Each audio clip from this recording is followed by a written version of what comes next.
sarcophagus open, red hooded cloak soaking of oils essential, glowing from my mental. Some slide with a coward glide out the temple. Arrogant, egotistical, pseudo-mysticals. Silence from lips telepathic and graphic. I'm communicating with identified ships, objects flying in zigzag and symmetric patterns. My pyramid core looks like a cavern, spiritual war reflecting off the raging cauldron water bubbles. No burning wood smell, no heat but cough doubles. No smoke watching broken puddles, glass flowing, grass growing, foaming smoking nozzles. To minds, my words are fossils, colossal. Dirty moors appearing as doubting apostles. Glowing lower chakras, fireflies in bottles. Won't give enough light and minds to get me out the darkness. Spirits around me, soul and heartless. All five senses, shock watching, a walking carcass. Wires poking out from foreheads, blink to answer iPhones. Mouth tubes going through nose to lungs to smoke hydro. One time I traveled so far, chasing a star, dodging comets, zooming past quasars. One time I traveled so far, chasing a star, dodging comets, zooming past quasars. One time I traveled so far, chasing a star, zooming past comets, dodging quasars. One time I traveled so far, chasing a star, zooming past comets, dodging quasars. MC sarcophagus open, from slaves to cyborg psychos, hatching through the door as rage leaks from pores. Black hole, not vinyl, watching it spiral. Disciple of the archetypal, hip-hop revival. I'm pulses versus suicidal impulses. Bonafide genocide, I'm crucifying vultures, not absorbing into cultures. Burst out like Gamma Bay, I'm like Alhambra days. My they live sunglasses are not rapper shades. I'm seeing aliens with locks and turbans, not grays. Floating off the platform, greeting me with Islam gestures. Blue flame corkscrew around scepters, using a portal as an entrance. Galactic world pendants with some solar flare, double helix necklace. Couldn't believe what I'm seeing, I gotta get this. One time I traveled so far, chasing a star, dodging comets, zooming past quasars. One time I traveled so far, chasing a star, dodging comets, zooming past quasars. One time I traveled so far, chasing a star, zooming past comets, dodging quasars. One time I traveled so far, chasing a star, zooming past comets, dodging quasars. My MC sarcophagus open, sitting at the table are ascendant masters, not descendant pastors, telling me about silent brotherhood mysteries. And Drew Ali conquering the 6 degrees, becoming the logos to reteach histories, to get us off the mental slave trees. Telling me to study the works, not slander from jerks. Conspiring with de facto jurisdictions for perks. Taking de jure paperwork to corporate clerks. Be mindful of dirty moors, throwing dirt on your worth. At that time, up stood one of the turban sages. Created a timeline in space to show the ages of all the galaxies, universal places of existence. Explained from a distance. Inner, under, and overwhelmed realms of persistence. Indoor bright with the sun's light. Moon, wax and wane in my brain, energy gunfights.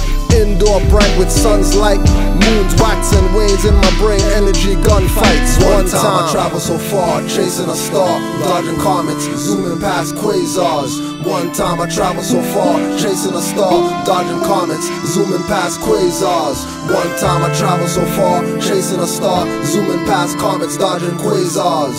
One time I traveled so far, chasing a star, zooming past comets, dodging quasars. I've heard some brothers refer to it as the Fez.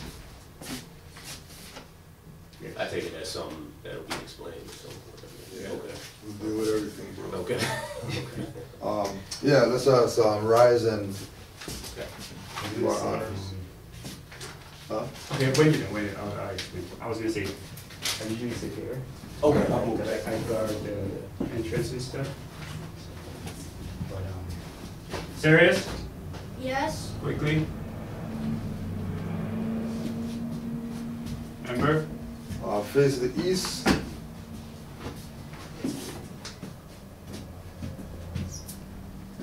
5 on the left, 2 on the right.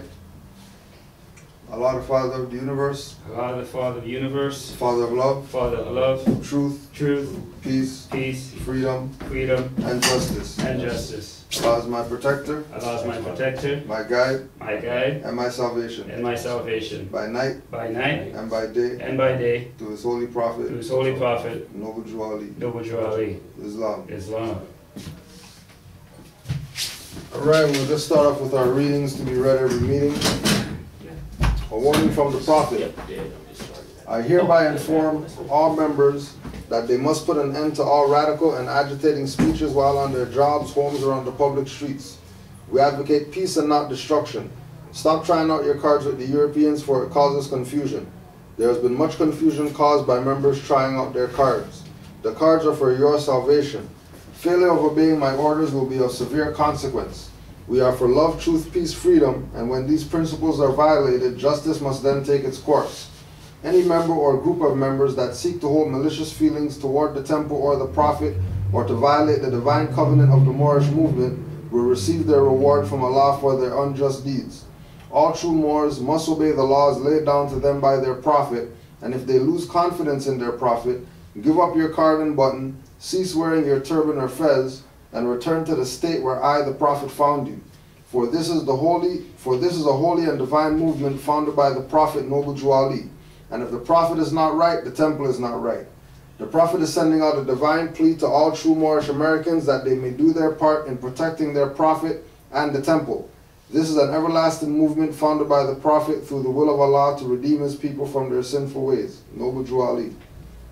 To be proclaimed in every meeting.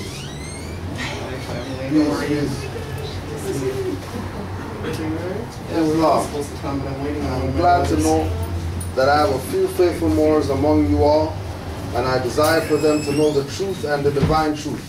There is a host of jealousy about me and the movement now by the same people on our side of the nation that claim it was only a joke and unreal. But now, since they have found out from the government officials and the nations of the earth that this is the only sole foundation that all Asiatics must depend upon for their earthly salvation as American citizens, they are working every scheme that they can to disqualify me, so they themselves may take charge of the situation. I have notified all these things to you long ago in the past. It is through the faithful Moors that attribute to the movement and uplifting funds. The ones that paid their divine respect to me and the movement will be remembered. That is why I am calling upon all faithful Moors to increase their faithfulness to me, your prophet, and your divine Moorish movement. I need finance and I need it badly. Never before have I needed finance so badly as I do at present, so I can shove aside the discord that is facing the nation. It all comes through jealousy because of my fame and nobility. The nations of the world will not recognize the movement without I, the prophet, being head. It has been proven by my works which I have performed in the last few years. Islam. Peace, how are you? Everything's good. Everything's good. We wanted to start off with a little audio that we got, one of the Moors sent, that speaks to what we're dealing with today. The fact of these rights existing for people, and that there's been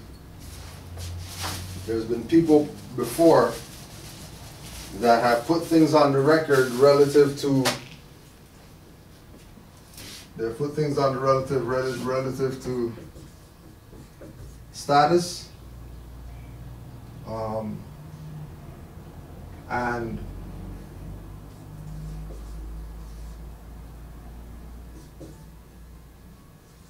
recognition. There's a lot of people who would say that, you know, the government doesn't respect rights, or government violates people's rights, government takes advantage of people's rights.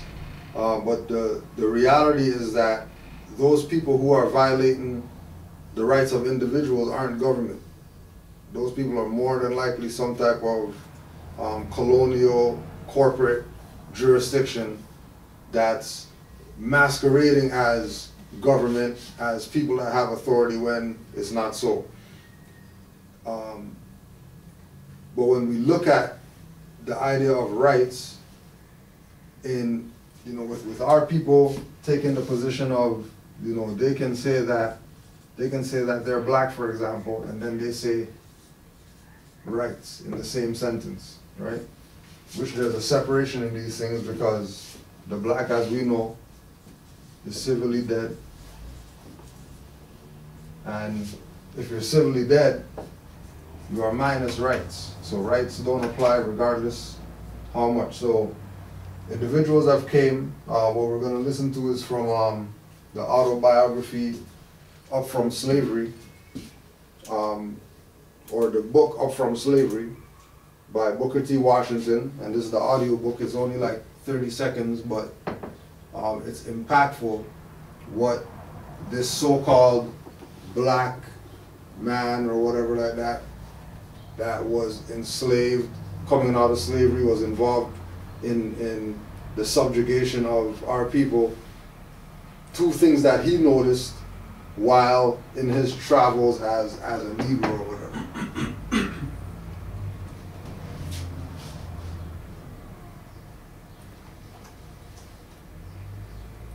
To have come providentially to help me prepare.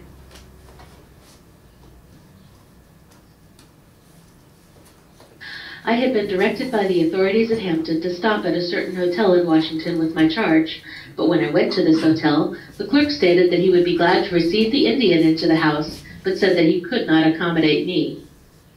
An illustration of something of this same feeling came under my observation afterward. I happened to find myself in a town in which so much excitement and indignation were being expressed that it seemed likely for a time that there would be a lynching. The occasion of the trouble was that a dark-skinned man had stopped at the local hotel. Investigation, however, developed the fact that this individual was a citizen of Morocco, and that while traveling in this country he spoke the English language. As soon as it was learned that he was not an American Negro, all the signs of indignation disappeared. The man, who was now the innocent cause of the excitement, though, found it prudent after that not to speak English. At the end of my first year with the Indians, there came another opening for me at Hampton, which, as I look back over my life now, seems to have come providentially to help me prepare for my work at Tuskegee later. So, goes to a cafe, bar, restaurant, right? And we know that because of the Negro status, the classification is that they're civilly dead, they're minus of rights, and they only have privileges.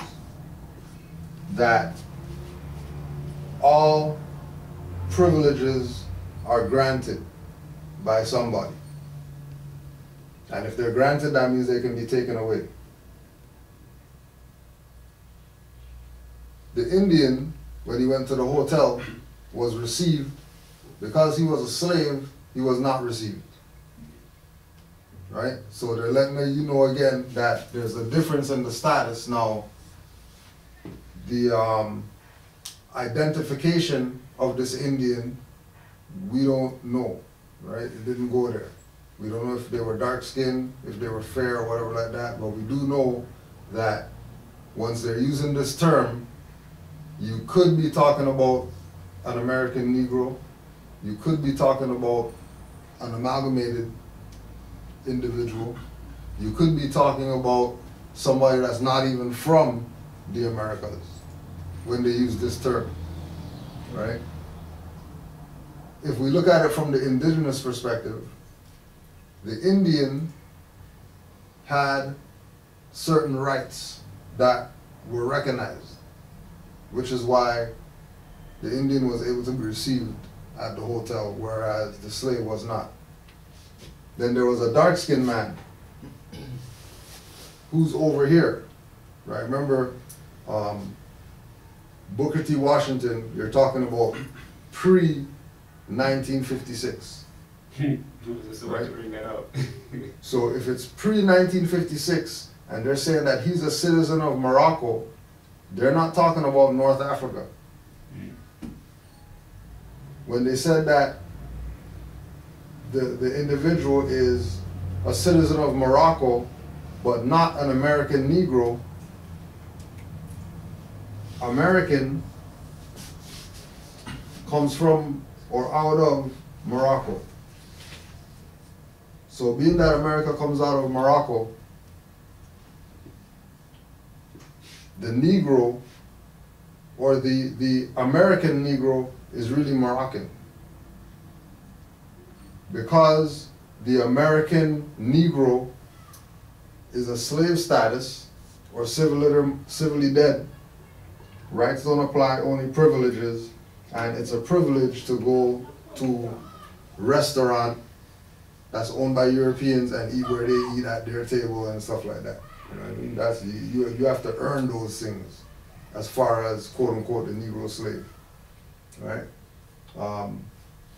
So keep in mind, this is, you know, somebody that Black Power, African, whatever, Pan-African people use as a reference point, you know what I mean? Tuskegee, you know, they go off as far as Booker T. His experience that he talked about is bringing light of the fact that there's these different statuses and that there's people who look like the people who are classified as slaves, but they're not identifying themselves as slaves. They're identifying themselves as citizens of different nation states. And by putting this out there, it should be an indication to black civilly dead people, right? No different than in the Django movie. It should have been clear that Django's status as a slave is different than everybody else in the movie that's a slave. It's completely different status, even though they come from the same concept, right? I know you got something going off in there. Yeah, no, you're touching on something that is making me remember something from the past. When I was going to college in Los Angeles, there were a lot of East Africans in Los Angeles. There's a lot of big East African community there. A lot of Ethiopians, Eritreans, that type of thing. And they do not identify themselves as black. Right. They get to use the non-American Negro card and associate themselves with Caucasians, as though they're not African like the rest of us. And I'm wondering if that's kind of the same thing that's going on here. Right. Good question. Free white person. We gotta. So, As actually let's go here first. Now Noble Joe Ali has put certain things on the record so that we can have a broader perspective of who we are and not limit our scope of ourselves, right?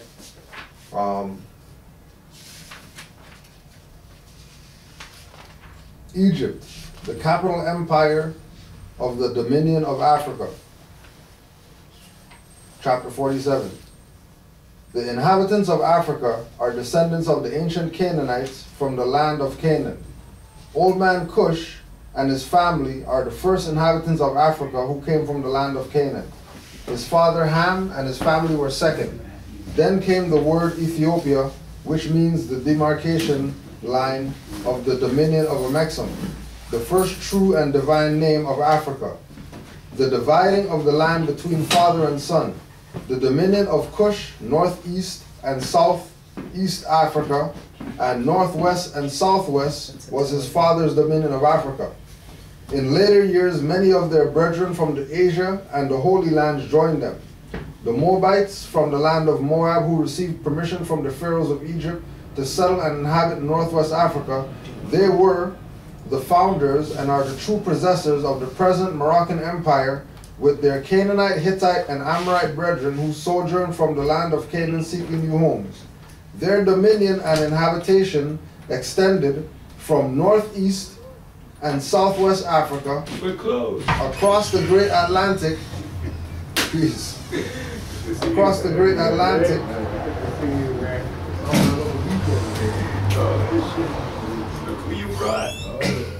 yo, Oh, yeah. You know? What's Good to good? see you, man. Yes, sir. Good to see you, bro. Good to see you, Yes, sir. sir. What up, Cream?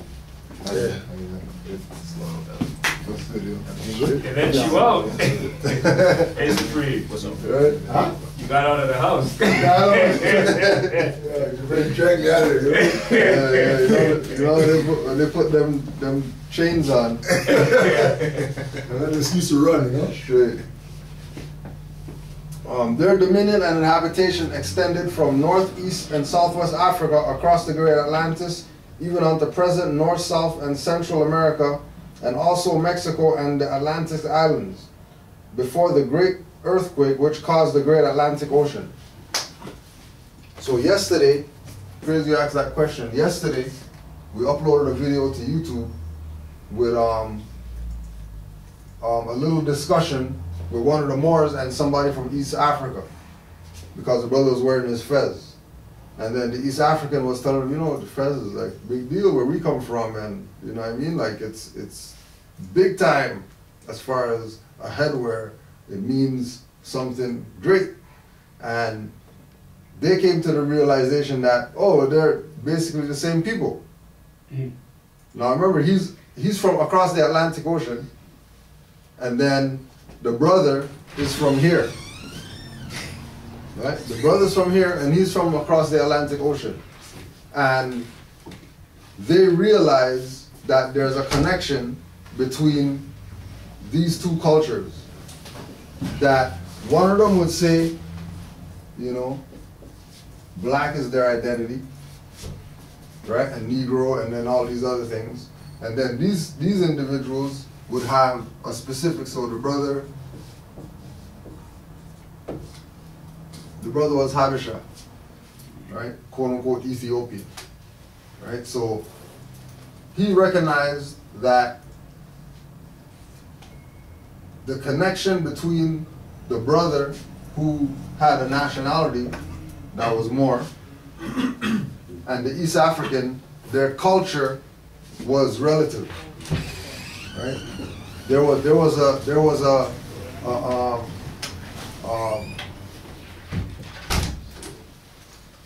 like in the literature it says every living thing is bound by a cord, right? The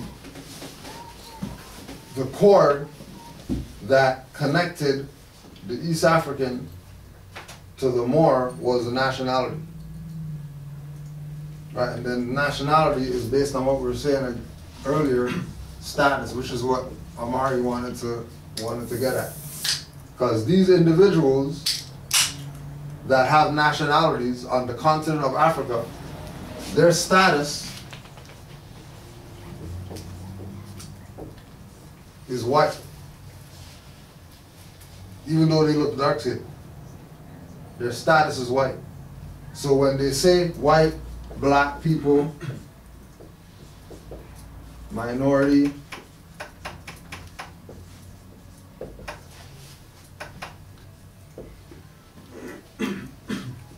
when they say white, black, minority, majority, or whatever, they're talking about statuses. They're not talking about how people look or people's skin complexion, whatever. They're talking about the status that they have, whether it's socially, economically, mentally, whatever. What's their status, right? So the East Africans have a status of white, which comes from free white people, which is from the Naturalization Act that Europeans brought in order for them to tie themselves to this status white, in order for them to have certain powers. So they created an act where they can tie being white people to themselves so that they can have the power to do whatever it is the quote-unquote landlord has the power to do. Because the free white person would be the one that has jurisdiction over the land. The free white person would be the sovereign. The free white person would be the one that has the political power to influence certain things in that jurisdiction. And once the individuals who are really the people who were here before the European came here, once they start adopting all these labels that have to do with pigmentation, right, for them, the reality is that they're dealing with their status in society. So in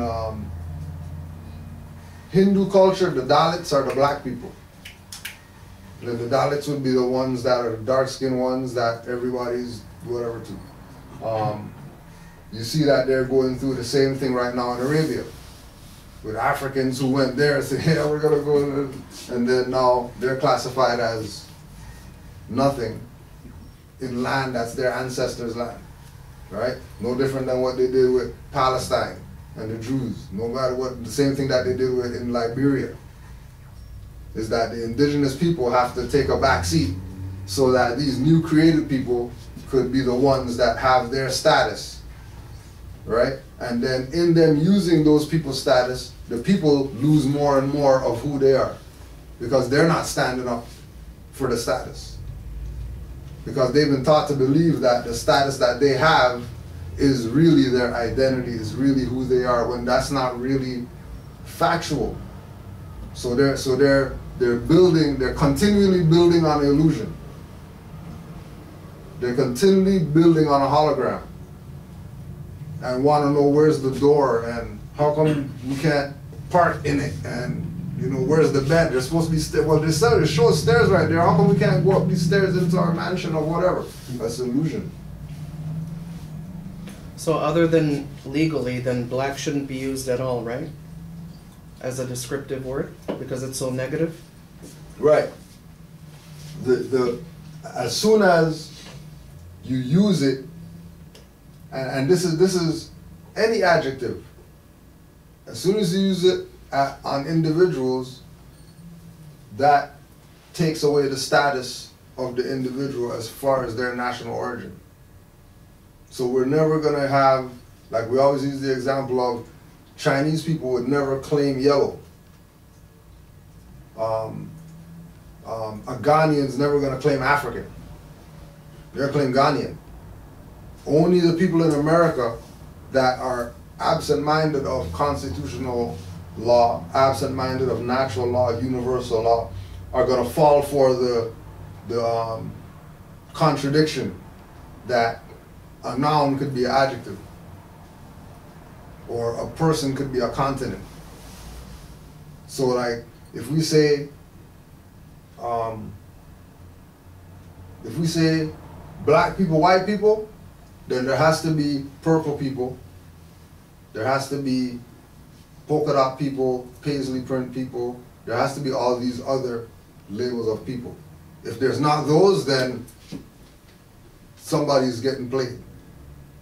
And the game is being played on the individuals who continue to not recognize that by putting yourself in the status that is subject, then you're subject.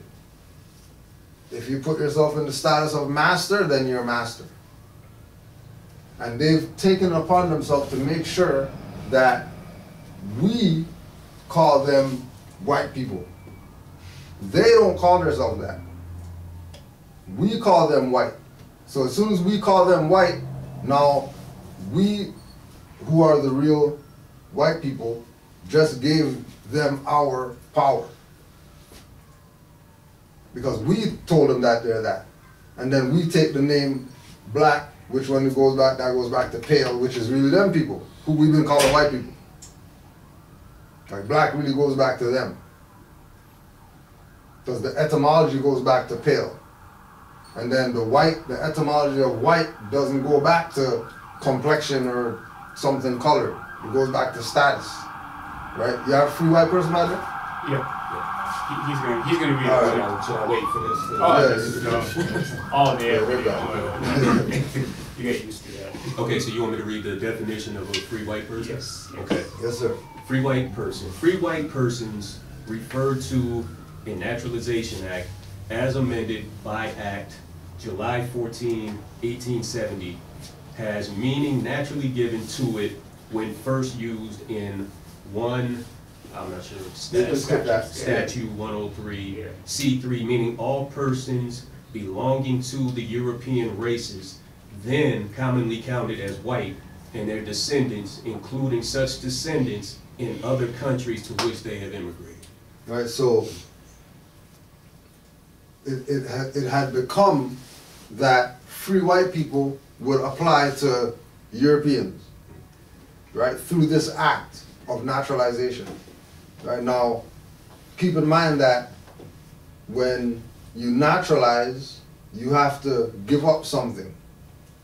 So what you give up is your nationality in order to naturalize. So the other example is Mustafa Hefni, who was the Egyptian that was quote unquote classified as white, and he was suing the United States because he wanted to get classified as black.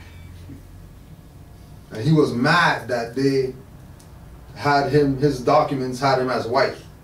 So he fought it, and then the US fought him back, right?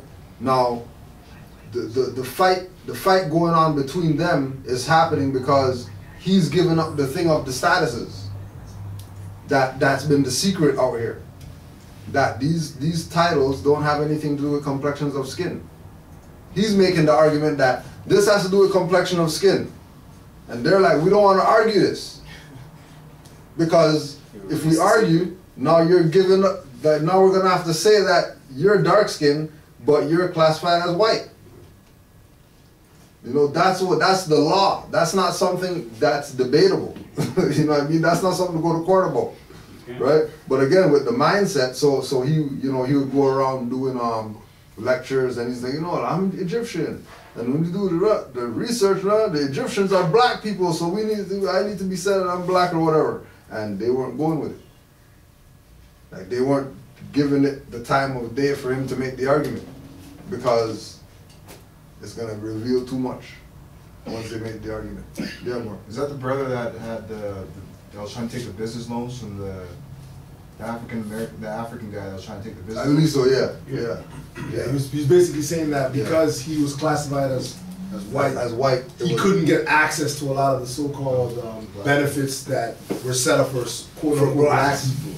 So because of that, he said, well, I don't get it. He's like, I don't get it, because he's like, what do you mean? Right. And yeah. So the idea of the classification of white through the Naturalization Act was to make sure that Europeans will be in the seat of power without even saying anything. Even though it's not the newer Europeans in terms of the status, it's the older Europeans, right, in terms of like the 1400s, 1500s. Right. Those are the Europeans that they're really talking about. Yeah. But just to have the European name on there, by them declaring themselves European, they get to be put into that status. Right. Moving forward.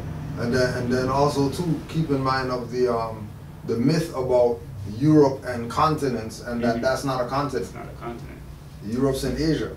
So the real historical name for them would be Caucasian, opposed to European or whatever, because you have to tie the fact that they're Asian, they're part Asian.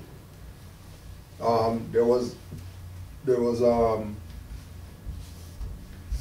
think like in the week or something like that, there's this lady at the school that she straight looks Asian, right? Like she looks Asian, right? But then you hear her talk, she talks Russian. Mm-hmm. But if you say nothing, you just look at her, you'll say Asian lady. You know what I mean? But when she talks though, it's Russian she's talking. Doesn't even speak no language from any Asian country. Because they have Chukchi, they have native Siberian, right, in their bloodline.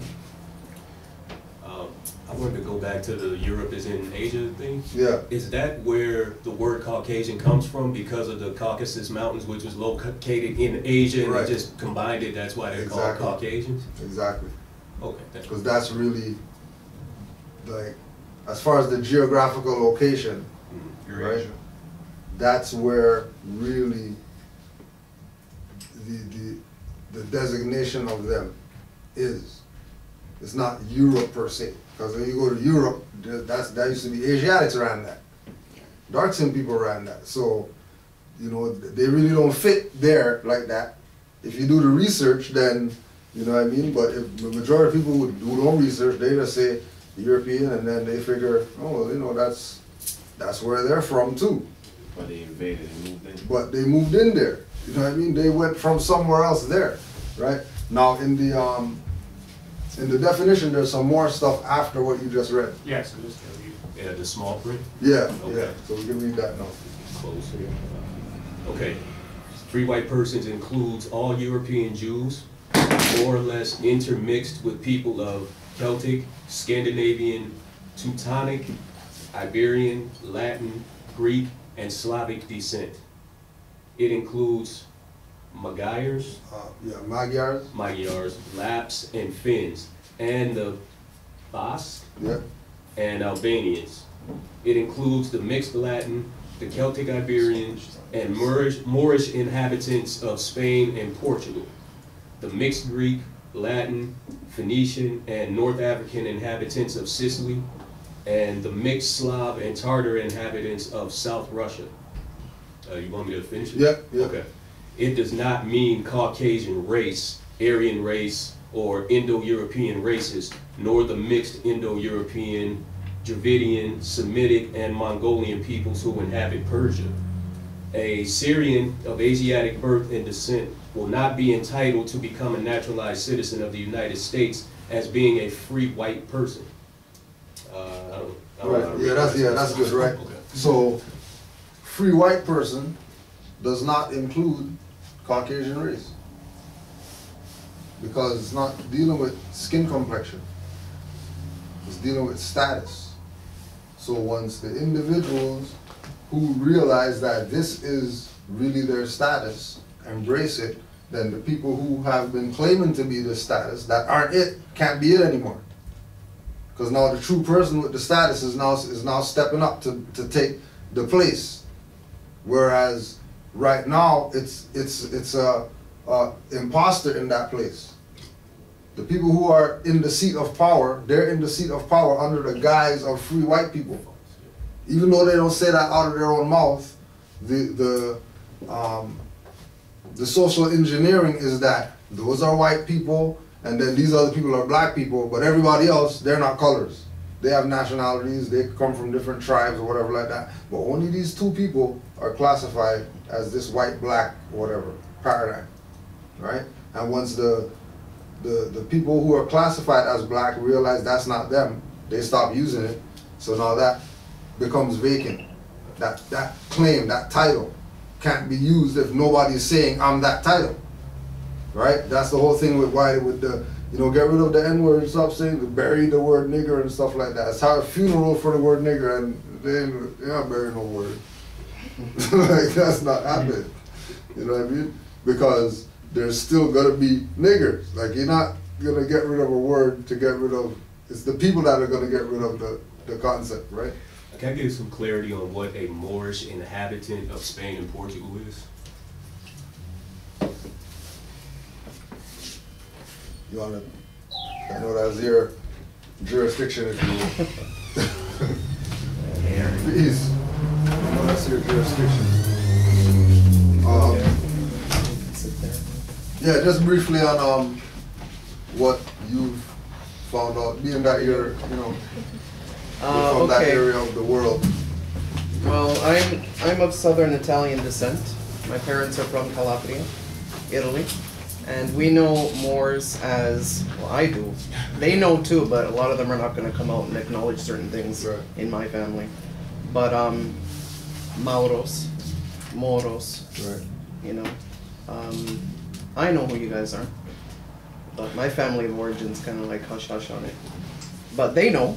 And then there's some that know to an extent, and then there's some that don't study and are on ego, Right. and then there's the ones who know. Who actually know. Yeah. So We know. I know that I'm swarthy. I'm the swarthy one in the family. Yeah. Right. I look pale now, but if you look at my pictures when I was small, you can see. Yeah, Right? You the can see the difference. olive complexion, you see everything dark. So, Right. So the Moorish inhabitants implies that they came there. They invaded there or whatever like that, but really it was under the jurisdiction of Moors. In where's that book at?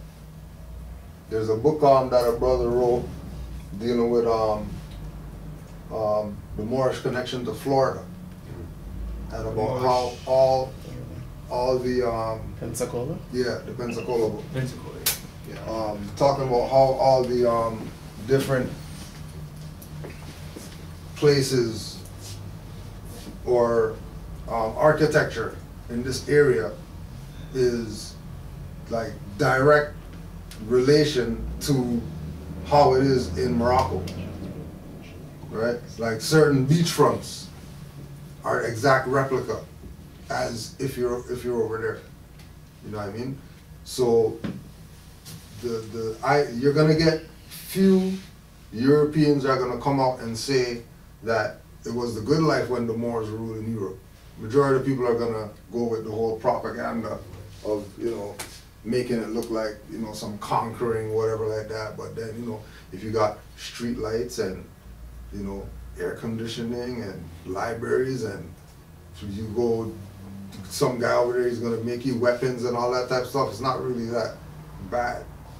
You know what I mean? We're talking about a 700-year time frame of this quote-unquote inhabitants came there and civilized the Europeans or whatever like that. Also, when they say, anytime they say Moors conquered or Moors ruled, they would always say Spain, right? But Spain is a product of 1492 with the expulsion of the Moors. So if the Moors came in at 711 and in 1492 they were expelled, the ruling class are the ones who told the story that the Moors were expelled from Spain. But Spain only came about in 1492. Prior to Spain,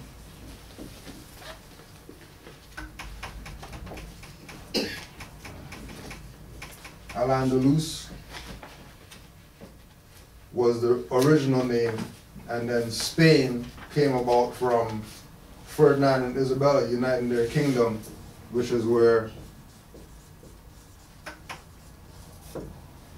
so when you talk about the ones who ruled Spain, they should really be saying Spaniards. If they're talking about 711 to 1492 was Spain, then they should be really dealing with the Spaniards, not Moors. The fact that they say Moors, you know that they're talking about Al-Andalus, right? When they say Moors, they're talking about dark-skinned people who were not only in the ruling class, but they were also in the political power positions, that everybody had to come to them for anything. There was no, like how we see today, you know, Europeans got some embassy they can go to in other countries for whatever. If they weren't part of this jurisdiction, then they were more than likely going to be property. Either they were down with this or they were property.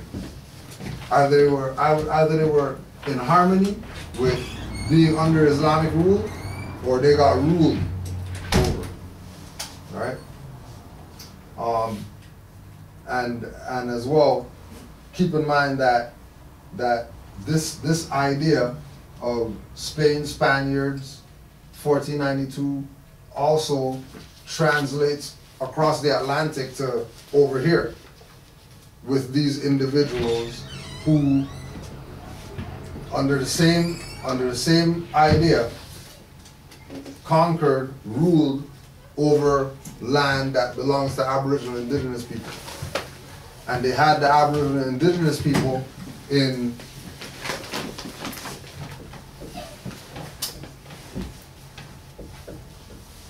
subjugation or as prisoners of war. So as soon as you say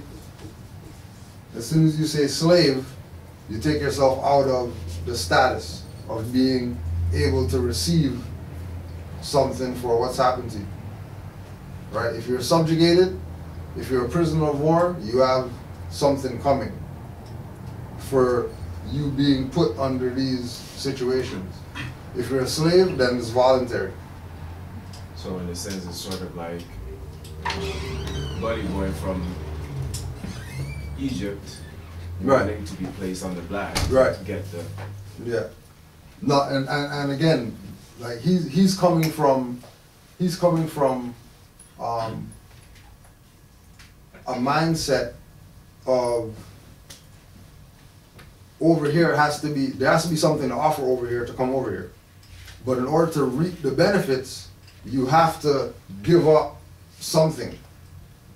You're not gonna come over here as prince of some tribe or whatever like that and then get Canada benefits.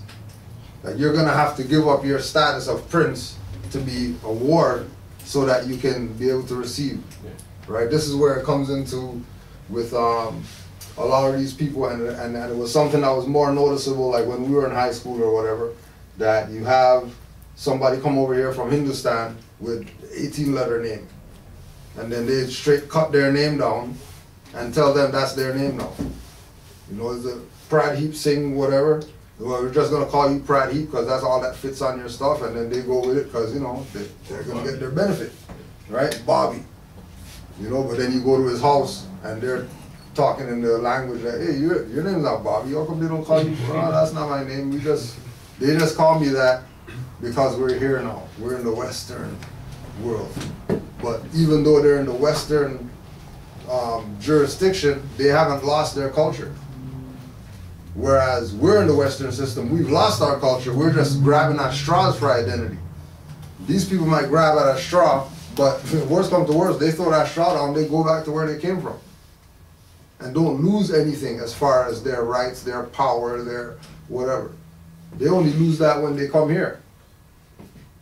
But again, it's not really a loss because they still get the benefits that we're trying to get, that we still can't get yet, but we don't recognize that it's because of national origin why we don't get anything, because we don't have a national origin. And then these other individuals have a national origin, which is why we can go to Gerard and they got Indian Town down there. And they got a whole 4 or 5 blocks or whatever of just their so-called stores, whatever like that. Only their people are in there shopping. It's not a thing where, you know, outsiders can't come there. But that's Hindu town. You go to a Greek spot, there's Greek town. All the signs are Greek, all the stores are Greek, whatever like that. Chinese, Italian, you name them. Then you go to the black guys area and they got apartments and convenience stores under apartments with people who don't look like them running them. And then all the stores in their community are people who don't look like them running them. And then they're complaining that people are coming into their community taking stuff or whatever like that. And you know, if your status is dead, what do you expect? How are the nations of the world who recognize that, you know, in order to say rights and certain things like that, you have to be tied to a nation. So like John Henry Clark said, black tells you how you look, but it doesn't tell you who you are. All it tells you is how you look. But who are you, black guy? Oh, well, you know, we're African, and then they go down the list of all this stuff. Then you ask Chinese, who are you? And then they're Chinese, that's it. They've never been nothing else ever since the beginning of their existence. But we have all these 50 different cultures we can go back to. Then you ask those people, and all they have is one culture. From the beginning of time of their existence, they only have one culture. So it's about tying ourselves right back to that. And that, you know, what we're going to go into with this book, with ex-liberal leader and all that stuff, these individuals who are pushing the idea of, you know, democracy, Canada now, and all this type of stuff, they have this idea of rights and what they are and things already as a mindset. So when they're engaging other Europeans, other nations on things having to do with rights, they're speaking with a mindset that they know what rights are. They know that there's natural rights. They know that there's God-given rights. They know that, you know what I mean? Like they have a direct connection to, you know, disassociating themselves from the privileges that other particular people seem to adopt as what is the reality, right? So it's yeah, that's how it should be. So this is the rights revolution.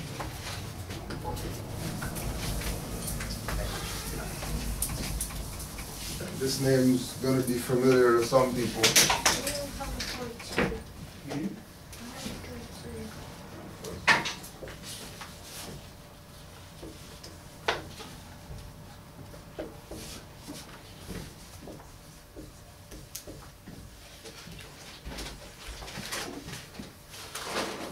Michael Ignatieff, Rights Revolution.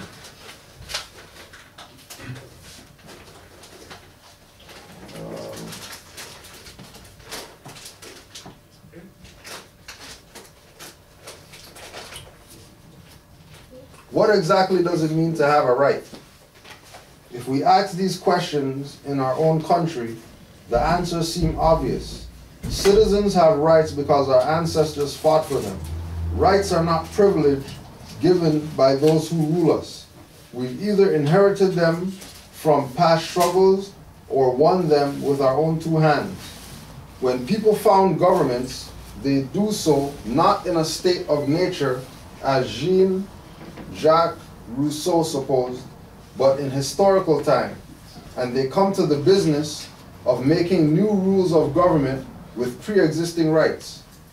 This was the case of the American colonists who declared their independence in 1776.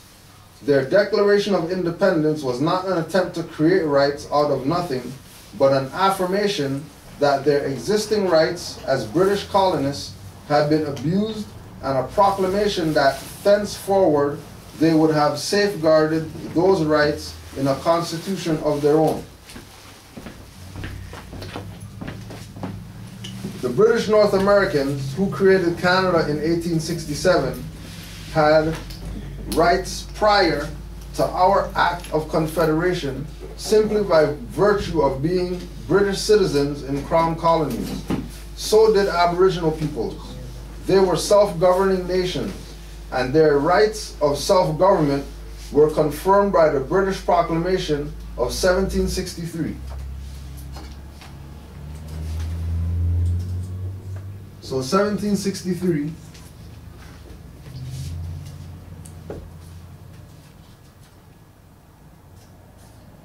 the right of Aboriginal people to be self-governing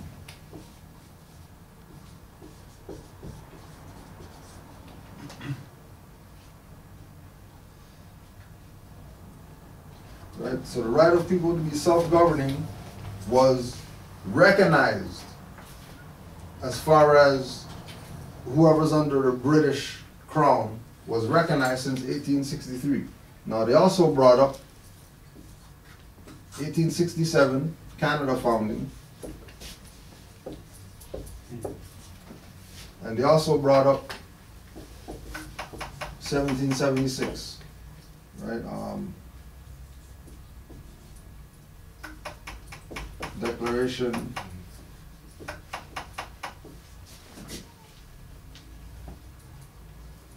Articles and Constitution.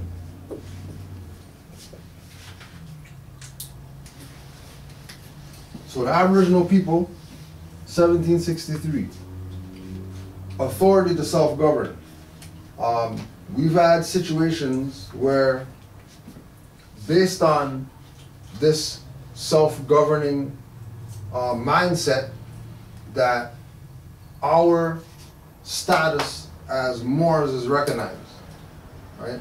So because we're self-governing, because we recognize that we have to handle our own affairs, you have situations where, for example, a Moor would in a normal situation, somebody would go hire a lawyer, whereas a Moor wouldn't do that. The Moor would handle it on their own, because the concept is that they're self-governing. And remember, this is something that's recognized since 1763. So it's not a secret that we have the right to handle our own affairs. The issue that we have is that 1867, the coup took place where Canada Corporation was implemented as the actual country. And everybody went with 1867 as the reference point for Canada, right? Now, just like Brother Amari's family realized some days ago that they're about to be celebrating Canada's 150th birthday, right? But Toronto's birthday is about 180. So now, knowing that Toronto is the city, and that city is part of Canada, how's that city older than the country? And if the country is older, if the country is younger than the city, then that means there had to be a country that superseded the country that they're saying was founded at this time. Like, there had to be a country in existence already, quote unquote, called Canada, for them to say that in 1867 there's a Canada, but Toronto, a city here, is older than that.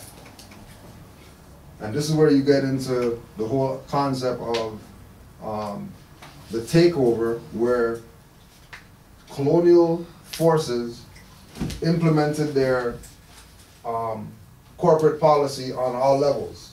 So like when they say, when we look at for example, we use Hudson's Bay is a store now, but that was a jurisdiction, that was an area. That area became a corporation. And now people are misusing the corporate jurisdiction and thinking that that relates to land, when the two aren't relatable. One's corporation, one's land. One Canada is Turtle Island. One Canada is where the indigenous people were the inhabitants of this land. One Canada is Europeans that came here, killed the Indians, still residential schools, and now saying Canada. And then everybody's going with that as the Canada, and then forgetting the fact that there was something that predated. And by neglecting what predates it, right, now you neglect the people, you neglect the culture, you neglect the resources, you neglect everything that was under that jurisdiction, in order for it to be protected. Because if you talk to the indigenous people, they'll tell you that people can't own land. It's a fiction to say we own the land, because land is something that's always supposed to be passed down to the next generation, so they got something to live on. But we're not going to do anything with land after we leave here, right? Yeah, what? Okay, you just hit on a good point, good segue. The oldest country, the oldest company in quote unquote Canada is what? Hudson's Bay. Hudson's Bay. Well, I'm Maury Bay. Right? So, what does that tell you in regards to the Bay? In regards to who was here first? Moors. So with them changing the A on. It still says Bay. No, I know. But is that, like, did they do that on purpose? No, it's all tied to the water. Right? NATO. So I'm saying, so in regards to the Bay, right, where does that name come from? Where did they get that name from? Regardless. It being the oldest company in Canada, quote unquote. Yeah. Water. Okay? That's a question that has to be asked and has to be answered. No, it's not the water. The water is named by them. Sorry? I'm not on that level. It's all water. It's natal. Yeah. It's the mother. Right? It goes back to that significance of Water's not made by them. Are you crazy? No way. What's also interesting too is that Hamilton is older than Toronto. So Hamilton was established in 1860. So 50 years before, well, 51 years before they established Canada. So that just goes to show you that most of these cities, so-called cities, are older than what they call the country. Right. Because I think Hamilton's going on like 201 years. something like that, yeah.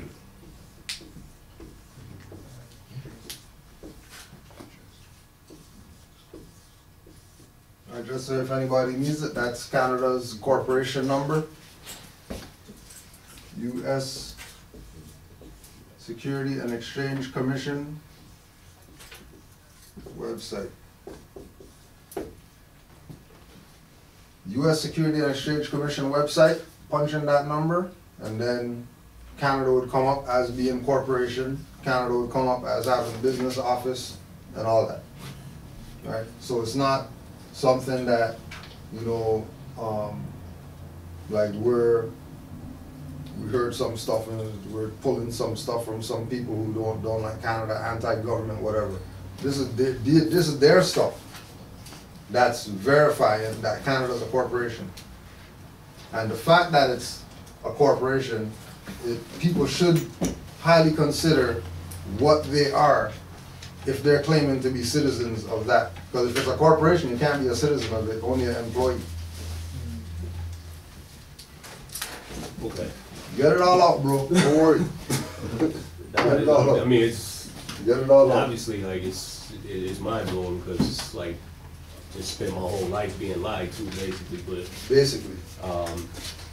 how can you legally defend yourself if you're being prosecuted for something or something like that?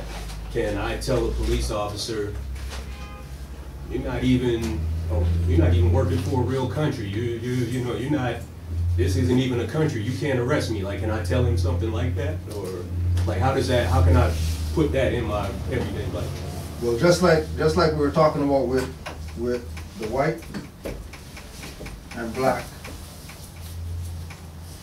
right? That these are statuses. As soon as you say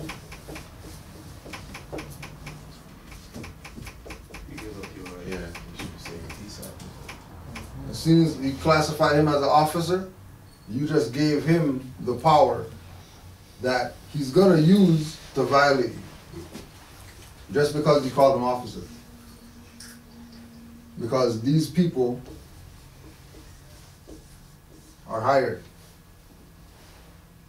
So if they're hired, then that means that they weren't elected, which is where this comes in. That if they're an officer, they're elected to that office.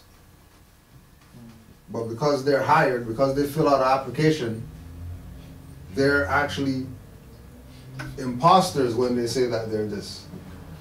Because really, if Canada's a corporation with a corporate number, then what does that mean about Ontario, which is part of Canada? It's like a branch of that corporation. All right, and then what does that mean about Toronto, if that's part of that, which is a branch of this? So if this is a corporation, which they would call it corporation of the city of Toronto, Brampton, Mississauga, or whatever like that, it's the corporation of. If you go to some old libraries and community centers, they might still have the plaques up that say corporation on it. Because remember when they said you know, Mel Lastman and make GTA and all that stuff, remember that they took away all those places, and everything became one big jurisdiction, right? But even though they did that, people still went around repping their Scarborough, West End, Etobicoke, whatever like that. They didn't really do what they wanted to do with this, right? This is why when they had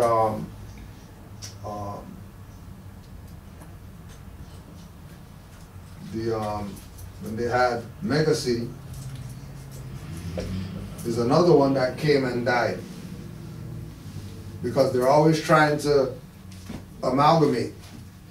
They're always trying to gentrify these so-called cities into one super city. But because the cities are older than this, there's a history of the cities that predates the country. So the countries, the cities aren't gonna automatically just go merge with it like that. Even when you look at it on the provincial level, right? Everybody knows Ontario, but there's places in Ontario where they still have counties, where they're not subject to the provincial jurisdiction. They still got sheriffs and stuff like that. They don't have OPP coming out for issues, right? Sheriffs are coming out, right? So as soon as we say officer, police officer, our mentality has to be security guard of a corporation, not that they're officer. In engaging them, they're enforcers of policies, right? They don't deal with enforcing the supreme law of the land. They deal with enforcing statutes and codes and ordinances that that the people who say that they're the people who say that they're citizens of whatever. As soon as they say citizen of, then they're directly saying that they're tied to the corporations. As soon as they say citizen, they're tied to the corporations. As soon as you say police officer, you're giving them the authority of sheriff, of military, army, which is why they do what it is that they do. This is why Metro Police will come out here with tanks or whatever, right? Because they're claiming whatever power we give them. So as soon as we start addressing them as policy enforcers, then they're gonna have to go with what their policy is. And their policy is that the indigenous people have been in this land before these people came here with their policies. So these policies can't apply to the indigenous people, which would be the so-called poor whites, black, Negro, colored people who have been classified as these things that, you know, only have privileges, when really they have rights. They have guaranteed, constitutionally secured rights. But then again, if, you know, Canada says your rights are in Charter of Rights and Freedoms, right? And Canada is a corporation. What does that mean about that Charter of Rights and Freedoms? Does not apply to people, only applies to their corporate ward slaves that agree in the lie that Canada was founded in 1867. Agree in the lie that the Governor General is head of state for some British whatever. Believe in the lie that, oh yeah, when you come over here, you have to take the oath to the Queen because this is the Queen's land and all that stuff, when all that is fiction, right? All that is attempts of what they would call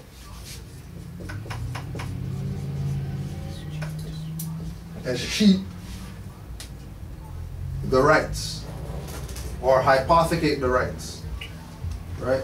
Which is having possession of something without holding it.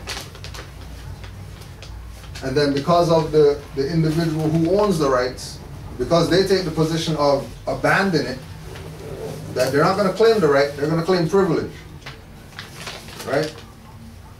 when they should be claiming right. When they claim the privilege, they abandon the right.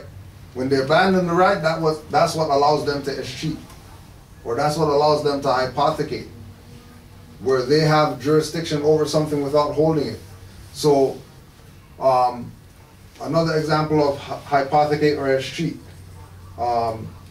give you ownership for your car, which means that it's registered with them. So if it's registered with them and their plates are on it and it's their ownership, then technically that's their car. It's not yours, right? And because it's theirs, they have ownership, so they're going to tell you based on the officer who's really an enforcer of policies.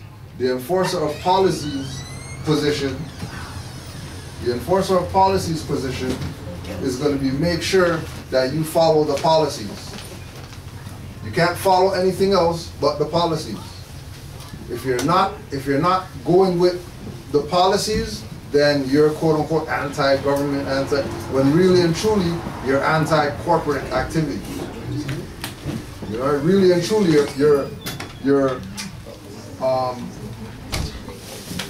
you're opposite of people trying to escheat your property and your land and your rights and anything else that they're able to escheat. Right? So I guess I'll simplify the question. Can Moorish people go to jail? Yeah. Noah's Wali got locked up. You know what I mean? But you know, is it going to jail because they convicted you of something? Or is it going to jail because they realize that you know, people with this mentality on the public street are going to be able to influence people to know what's going on, right? So like in situations where we're looking at quote unquote jail, right? More than if it's a more than likely it's because they're trying to intimidate that individual. It's not because of law, not because they did something bad, not because whatever. It's strictly because we want this individual to not stay at their more. They can't talk like that. They can't say, you know, challenge the judge, make judge look stupid and stuff like that on the court floor. Right? They're not going to have that, right? And that gives up the fact that these people are running a fraud. When Moors start talking, that's why the attack is so hard against Moors, right? When you see that they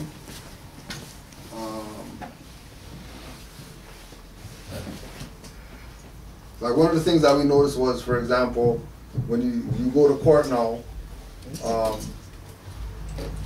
there was a time when you go in there, if you're saying who you are, you're talking to the prosecutor inside the court, right? So they'll say, you know, court's open, everybody goes in, talks to the prosecutor, checks their name off on the thing or whatever, right? There was a time when, because Moors were always going in there so much, they moved that to outside the court, right? Because Moors' mentality was, if we go in there, we're not going to be talking from going into the bar and all that stuff like that. We need to make a decision out here before we can go in there, right? Because this is a whole different matter compared to anybody else that's in here. As soon as our position is on the record that we're Moors, or we have rights, or we're standing up for rights, or we're expressing certain things, we become a threat to the system. Because the system's job is to make sure that the cattle are going through the gate. Even though the gate is just 2 sticks or whatever and there's no fence. And there's 5 million sheep. They want all the sheep to squeeze through this gate, even though there's no fence or nothing like that. And those one sheep that like, why are we waiting? You know what I mean? Like, why are we waiting to go through the stuff when there's no fence? Why don't we just? And then nobody's going with it because the mindset of the people has been zombified, where they just go with the routine. Some guy puts a yellow thing on the car. Oh, you gotta go. You go down the thing, pay this, and then you don't even get a receipt. People don't even wait for a receipt. They just go pay. They don't even know who those people are. And again, when you go check all the tickets or whatever, it's going to tell you the corporation of the city of Toronto, the corporation of the city of Brampton, the corporation of the city of Mississauga, corporation of the city of Guelph, corporation of the city of St. Catharines, corporation of the city of Niagara, corporation of everything. They're not even hiding it. They're letting people know that they're a corporation. But if the people aren't in the mindset that they have rights, then they're not in the mindset to challenge these people. Because they think that, well, they're Canada and they're 150 years old. Well, you know, even though Toronto's 180 years old, and that's a conflict in itself, but they're not even going to go there in their mind, right? What we realize with regard to, you know, can Moors get locked up or whatever like that, is that it comes down to energy. And the energy that you exude comes from what you know. So there's Moors who we know that they've been had their own plates. They've been had their own ID. They've been stopped numerous occasions, and there's no issues when they get stopped. They give their ID, they give their whatever it is. Guy confirms that this property yours. This is not registered with the Department of Motor Vehicles or whatever, or you know, this card. You know, you have a license or they verify that. That's it. Give their stuff back. Tell those people have a nice day and they go about their business. How do you get a license? Which is how it's supposed to be. How do you get a license plate? Huh? He just went out and just made a plate because he's in an area where there's no Moors there that are exercising on a certain level. So he has to fend for himself as self-consul. Right, because there's no one to be his consul. Yeah. So being that he's where he did the protocol, put them on notice, did whatever it is that he's supposed to do, and then started exercising. And in his exercising, he was able to realize that, oh yeah, this does work. That this actually does work for real. But again, it's what's your energy when you're dealing with it. Because a lot of people are coming into this with get something out because they're coming in. You know what I mean? Yeah. Or have something. And because they got something going on, this is going to help them get out of whatever they got their stuff into. When it doesn't really go like that. You know what I mean? You're not going to beat up the guy that never beat you up. You know what I mean? You're going to have to deal with the matters of who dealt with you. You know what I mean? Or you're that guy's boy, so we're gonna shoot this guy because we can't find the guy who really did the stuff and all that. That's cowardice. It's true. Right? And our people take that same position. That they're gonna back and forth with, you know what I mean, their brothers about whatever, but they never stand up to these highwaymen out here. You know what I mean? They'll debate us all day about Moors and there's Moors riding, there's Moors this and that, whatever like that. But, you know, like we say, the so-called colonizer uses Hebrew Israelite symbols. I don't see them debating them about you guys are using our symbols. They debate us all day about they're not Moors. But they'll never go at those highwaymen. You know what I mean? Black power guys. Yeah. You know what I mean? They never kill a cracker yet. Nobody killing crackers. They talk it. But when it's time to kill crackers, everybody's pictured and marketed and, you know what I mean, marched all over the place. Right? But, you know, again, talk is cheap. The actions talk. But if somebody's not having no actions, then that already lets you know where they're at. Whereas you have, you know, an individual that says, you know, it's like the guy who, like they said, if you run, you only die tired. Right? The guy who stands up will get more respect, even if he gets his ass kicked. The guy who stands up for it, is going to be respected more than the guy that, well, I don't know if I should. Or, you know, why are we going through all this and all that? You know what I mean? Because we're talking about it's a right that you have. It's not something that somebody give you. It's not something that, you know, you can go buy. It's a right. It's God-given. You have a God-given right to be tied to a nation and to not be deprived of being tied to that nation. You have a right to that, you know. As the mindset of the people come into realizing what it is to have rights, what it is to know what's going on with society. You know what I mean? To realize that, you know, jail is prison industrial complex, right? That the only people who are in there are people who they can't deport. The question is, well, you know, why can't they deport these people? The black men are whatever percentage of the prison population. Well, these so-called black men all came from Africa on the slave ship. They should be deported. Like, why they still got them here? Right? Because clearly these people didn't come from somewhere else, or they would be deporting them. So they housed them. And like we say that it's, when you look at it from the place of always looking at the metaphysical reasons as to why things are done or being done or whatever, it would make more sense, right? So for example, taxes, right? They say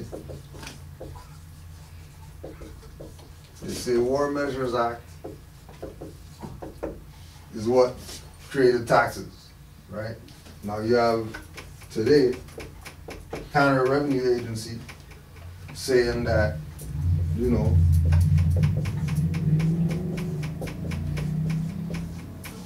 everybody has to pay taxes. War Measures Act says that taxes is only during wartime. That's right. But there's no war going on, then how come there's still taxes going on? And then why isn't what's set in the War Measures Act everybody's defense to not pay taxes?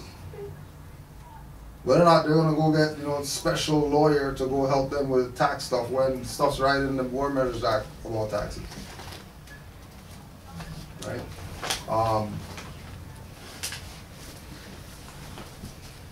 If they say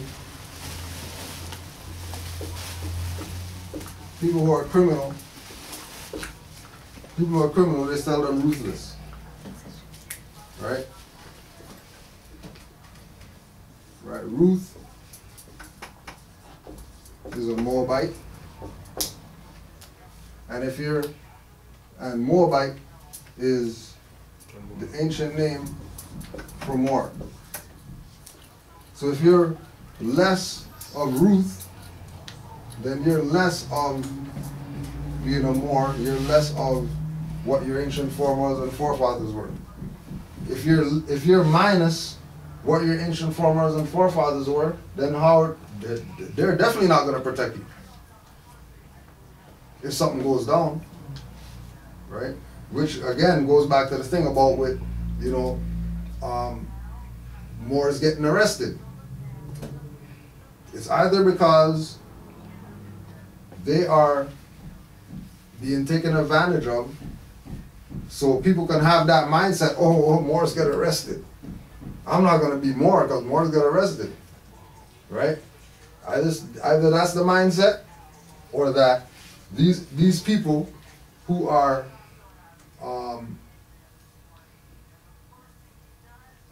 making the claim that they have some type of authority or whatever like that, have a contract on the Moor that ties them back to the name that these people have jurisdiction over. Right? There's always some pre-existing thing that we signed with these people that is gonna make them go to that to say, oh yeah, we have the whatever. So like if you, for Moors who've been stopped or whatever and stopped giving the license, right? They're gonna go with, license. No license, I got whatever, card. No, you gotta have license because, you have to. No, I don't have license. Then they go to the next thing in line, right? Social. Well, you don't got that, okay, the next thing. You gotta have something with this name that we can put in the system to pull you up. If you don't have those things, then that's supposed to let them know that they don't have jurisdiction, which eliminates being arrested. Because as soon as they see that card, that's telling them diversity of citizenship. You and I aren't the same. I'm part of a nation. You guys are part of a corporation. How does a corporate entity have jurisdiction over indigenous stuff? It can't. It's a conflict of interest. But again, if the individuals who are claiming to have the right aren't moving on the right frequency or the right energy, you're gonna have fights all the time with these people. It's gonna be constant fighting with these people. Islam more, right? It's gonna be constant fighting with these people because they already know. We were talking about how they already know. Like we came into this 07 to maybe 2010, 2011, they were like, well, we don't really know what they're about or whatever. But now they know now. Right? There's been enough activity from different Moors that, they're not of the mentality of, oh, what are Moors and who are Moors and, most times they meet Moors, they're finding out, oh, you know this Moor over here? We pulled over a Moor the other day, that whatever. You know him? Right? Because the word is getting around that this is not something that is just, some black guys trying to be part of something, be somebody or whatever. This is actually these people trying to handle their own affairs or whatever. You know what I mean? These are people that, a Moor got arrested, he got on the phone, and 20 more showed up. This has never happened before. What's going on? How come they know? How'd they get here so fast? You know what I mean? Like, because, the people who have sacrificed, right? The people who have sacrificed are taking one for the team for the later people that are gonna get down with this later. On panic mode, that they're gonna get down with this. That there's no other option but get down with this. If they want to be free, if they want to be, secure in their property and their papers and whatever it is, it's gonna come down to what are you riding with these individuals here called Moors, or are you doing some other stuff? If you're doing other stuff, then we got jurisdiction over you, we got you. Right? It's going to get to that point. This is not, and we're saying that because we've seen the interactions change. We've seen the interactions go from, completely violent, like we were talking about this last night. We'll see people get violated, right? And then we'll realize that was just to show face. Because they're on the street, or because it's in court, or because it's whatever. But behind closed doors, like, oh, sorry about that. We didn't mean to, bother you, or whatever. We didn't mean to. Behind closed doors, right? They're dealing with people on some dignitary. You know what I mean? Oh, sorry, apologies, you know what I mean? With the cuffs too tight and all that type of stuff, and you know what I mean? How can we accommodate you? You need something, you need whatever. Because it's getting to that place where the powers that be are realizing that how they've been solving the Negro problem is causing them more beef with other people in the world. Because other people in the world know that you can't just violate people's rights. You just can't violate people's rights. You can't just kill people in the street just because you feel like it, right? They've been posing to the world that they're government and all that stuff, and this is how they handle, you know, the quote-unquote stateless issue. But now people in the world are starting to realize that these guys are imposters. They're not really the government, really. Right? They're starting to say, no, we don't want to deal with U.S. money. We're not accepting that as money. Pay us with everything else. But that stuff, we're not taking. So they're left with their own fake money that they created that they can't get rid of. Right? Which is going to be inflation, recession, and all this stuff that is going to cause this thing to implode. Which is what it's doing right now. Why we go to all these places and we see that, you know, places that we grew up on are now bought out, and then it's foreign companies that run it. And that when you call TD Bank, somebody in China you're talking to, and when you call Bell, you're talking to somebody in India, and when you call whatever, you're talking to people that don't even live here. Why are we talking to them? Like why are we engaging, why is customer service somebody in China for a Canadian company? Right? Just letting you know that this stuff's done. You're going to food basics, no frills or whatever like that, all the fruits or whatever are wrinkled up and stuff like that. Like everything, all the lettuce wilted. They got the lettuce stacked up, all the lettuce is wilted. Right? The thing's going, it's going down. It's happening right now. And again, you know, the having the correct mindset is what is gonna help us to get out of whatever it is that we're in. The broken, I'm a slave, warped mindset, that ain't saving you. You can play with that all they want. But if you don't have a mindset that you are able to handle your own affairs, and that there's individuals who are on your mindset that know about handling your own affairs, you're done for out here. Because even Noble Drew Ali told the Moors that, you know, when the time's gonna come when your brothers from the East are gonna come over here, and they're gonna be here to assist you. That's what they're gonna be here for when they come here. Right? Enough Moors have examples of carrying themselves as a Moor and getting treated with that they weren't even expecting to leave with anything free from this store or whatever. Just because they knew about who they were. Just because they got challenged on certain questions by the clerk, they knew the answer, and they didn't have to pay for anything.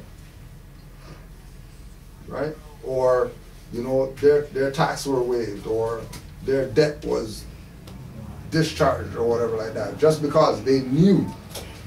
It wasn't assumption for them. They weren't pretending or you know, I'm trying to figure out about they were being what it is that they were claiming. And once you start being what you claim, guaranteed, these people are going to deal with you totally different than they deal with everybody else. And everybody who is not getting dealt with how you're getting dealt with, it's going to be on them. You know what I mean? So, you know, it's not a thing of arrogance or whatever, but don't be feeling bad when, you know, people getting hemmed up or whatever. You got your nationality card. you guys need to get on your stuff or whatever. Because these people are not playing out here. You know what I mean? They already proved that they're not playing out here. And just to add to what he's saying, he is like in the court. I go to court with like maybe 42 people in the court. 42. 2 Moors. Who do you think is the last to come out? The 2 Moors. I just watch the game, play with all my brothers, then just flushing them through the system. Run up into the court, flush them through. And look, I'm here and they're not telling them. And if I try to tell them, they probably say I'm crazy. Not here. I'm crazy. And I'm here just looking at my brother, just flushing through. Flushing through. And when I go up to do what I have to do, they're not even there to see what I do. They're not even there to see what I do. Right. And also too, remember that out here when we say, you know, go to court and, you know, you got a court date and all that stuff, you're also dealing with a corporate jurisdiction. As soon as you go in the door, either on the left or the right, they're gonna have a big plaque with the date that their stuff was built or whatever, set administrative building. Even outside. Right. City Hall, whatever, outside. So, Right. yeah, some. If it's court, it should be called court, not administrative. So these are things that they're just putting it in people's face just because they know that people are dumbed down and, you know, only a handful is gonna be saved. Everybody's not gonna be saved out here. Actually, a question. Yes, bro. Like the more, is it like the same thing as like the Aboriginal? Do you like the Aboriginal have their own court? Do they like do the Moor have like their own? That's the concept. But when we look at it like Aboriginal court, I know that's what I'm saying. right? Like that's not really their court, really. Yeah. You know what I mean? It's just like when they say Afrocentric school. Then everybody gets excited. Yeah, we got our own school or whatever, but that's not really their own stuff. You know what I mean? And again too, that when we say the Aboriginal people, the people that we have in our mind when we say Aboriginal, they're not the natives. Yeah. They stole our seat as the natives. We're the real natives. The ones who say they came over here on a slave ship is really us. But we didn't come over here on slave ships. And the ones that did come over here on slave ships, all those people are in Brazil, South American countries. They got the slave records to prove that all the slaves went there. Right? None of them came to North America. You know what I mean? Like 2% or something like that came to North America. Right? Or to follow up on what you just said, so the American blacks, how,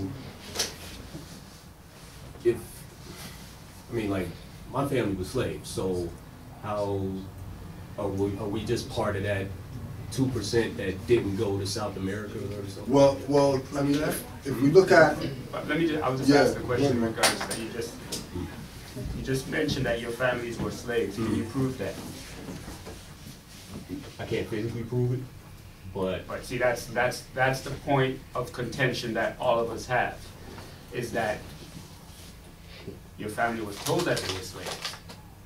Can you show me documentation stating that they were slaves? no, I'm just going off my grandfather and all my people coming from the South, from plantations now, obviously cleared up. Those are the questions that has to be asked, because quote unquote, I came from Liamiega. It's a country called St. Kitts in the Caribbean. Most of us were all told that we came from slaves. I looked at my I looked at the birth certificate from my manifest date, and on the birth certificate it stated the state of St. Christopher and Nevis. So, if I'm from a state, how could it be a slave colony? like it should identify the slave colony. It should, just like you said, it should identify a slave colony. The next thing I did was, when I went back there back in 2007, and this was before I understood who I was, I went around to different plantations, and there were pictures everywhere of Moors. Mm-hmm. And like I was asking the people there, I said, like, okay, but wait, are those the slaves? They're like, oh no, those were the owners. I said, yeah, but wait, but weren't we slaves? It's like, well, that's something that you need to find out for yourself. How can I do that? You know what I'm saying? So, first you gotta start asking questions. Where's those slave ships? Where they at? Like when we look at the questions, when we look at the questions, not immediate to your family and how your family's tied to, you know what I mean? We're saying the general questions that should make anybody stop and think that has this mentality of that they were slaves. You know what I mean? As soon as you have the concept that okay, well, we're slaves, we came over on a slave ship, right? When we present certain things, those things are supposed to make people say, hold on a second, yeah. You know what I mean? Where are the slave ships? They got everything else that they can show us from slavery. You know what I mean? One ship. You know, like just one. just one ship. Wreckage. In a museum or something like that, the staff, the mass, something, anything from a slave ship, right? You know, if it can't be presented, now we have to question the validity of the story. I need one ship. But the story doesn't even make any bit of, put even science aside. Right. Sense alone. Right. It just doesn't add up. You can't stack people. Yeah, Just use animals. You can't stack animals in that way. When you ask them, they said there was like 600 million. 4 to 3 months. Yeah. On shitting and peeing on each other. Like, come on. You don't have to go that deep because they said that we were getting brought over here during hurricane season. Yeah. You don't even have to go that deep. You overload The ships wasn't making it over here. Well, that's why they came with the story of niggers were jumping out the ships, right? Like hurricane season, like we're talking like state of the art military ships. Ain't passing during hurricane season. So your wooden boats definitely with cloth. Can blow them out. Yeah, exactly. That's not to completely switch lanes, but It's all good. It's all good. that's kind of my argument for this ISIS thing that's out there right now. They claim people are claiming to be ISIS. Like the Orlando shooting, this guy had ties to ISIS. But I have not seen a picture of an actual ISIS member yet. And every time they blame somebody for a crime, they kill him. So he can't defend himself and say, no, I'm not ISIS. I just wanted to shoot somebody. You know what I mean? So is that like the same thing? Is that the same thing that happened with slavery? It's like they're putting the propaganda out there with no proof, but there's nothing to back it up. See, that's why I asked you when you said that your family came from slaves. I want proof. Yeah, give me something. Not against you. It's just more or less prove it. No, that's valid. I needed to hear that. So now you go research and go prove it for yourself. Yeah, and again too, like the whole concept of researching and studying and things like that is really for your self-worth. You know what I mean? For you to recognize things about self. For you to recognize historical mishaps that you might not have really considered because, we've never really been students of our culture like that. You know what I mean? Somebody's always told us about what our culture is. Whereas when you come into this, you're forced to study to know who you are.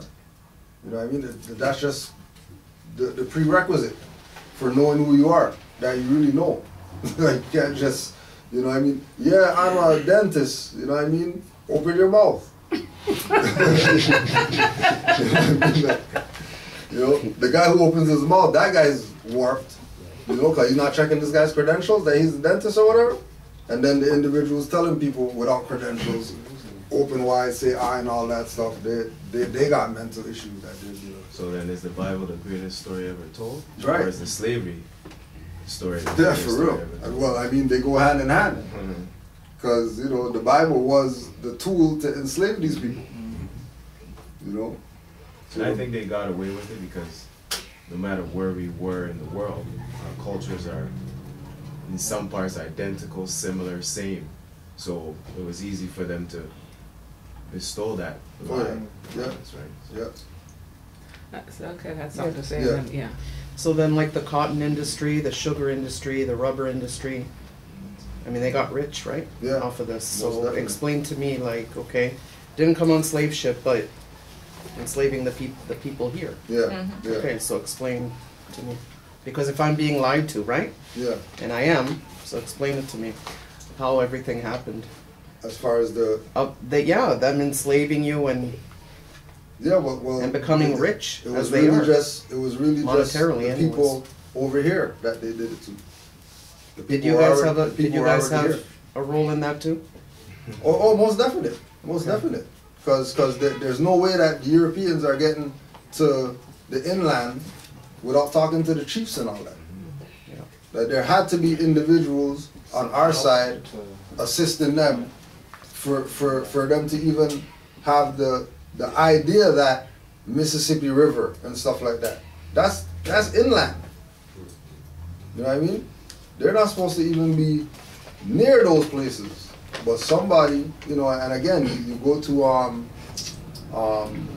the history of the native colonist relationship, and then you get to today, where all the chiefs, they got Benzes and they got whatever like that. Then the people on the reserves are like, you know, they don't got running water. But the chiefs got all this stuff that nobody's questioning, because, you know, you can't, you know, the whole hierarchy, whatever, you can't even go to the chief on that level. Right. Like, they're coming to the reserve in the Benz, like, yeah, all you guys doing or whatever, to the reserve. And then the people on the reserve are still playing the, oh yeah, chief, you know, honors to you and all that stuff. This guy's Benz, you guys haven't had water for the past 5 months? Nobody's not asking questions?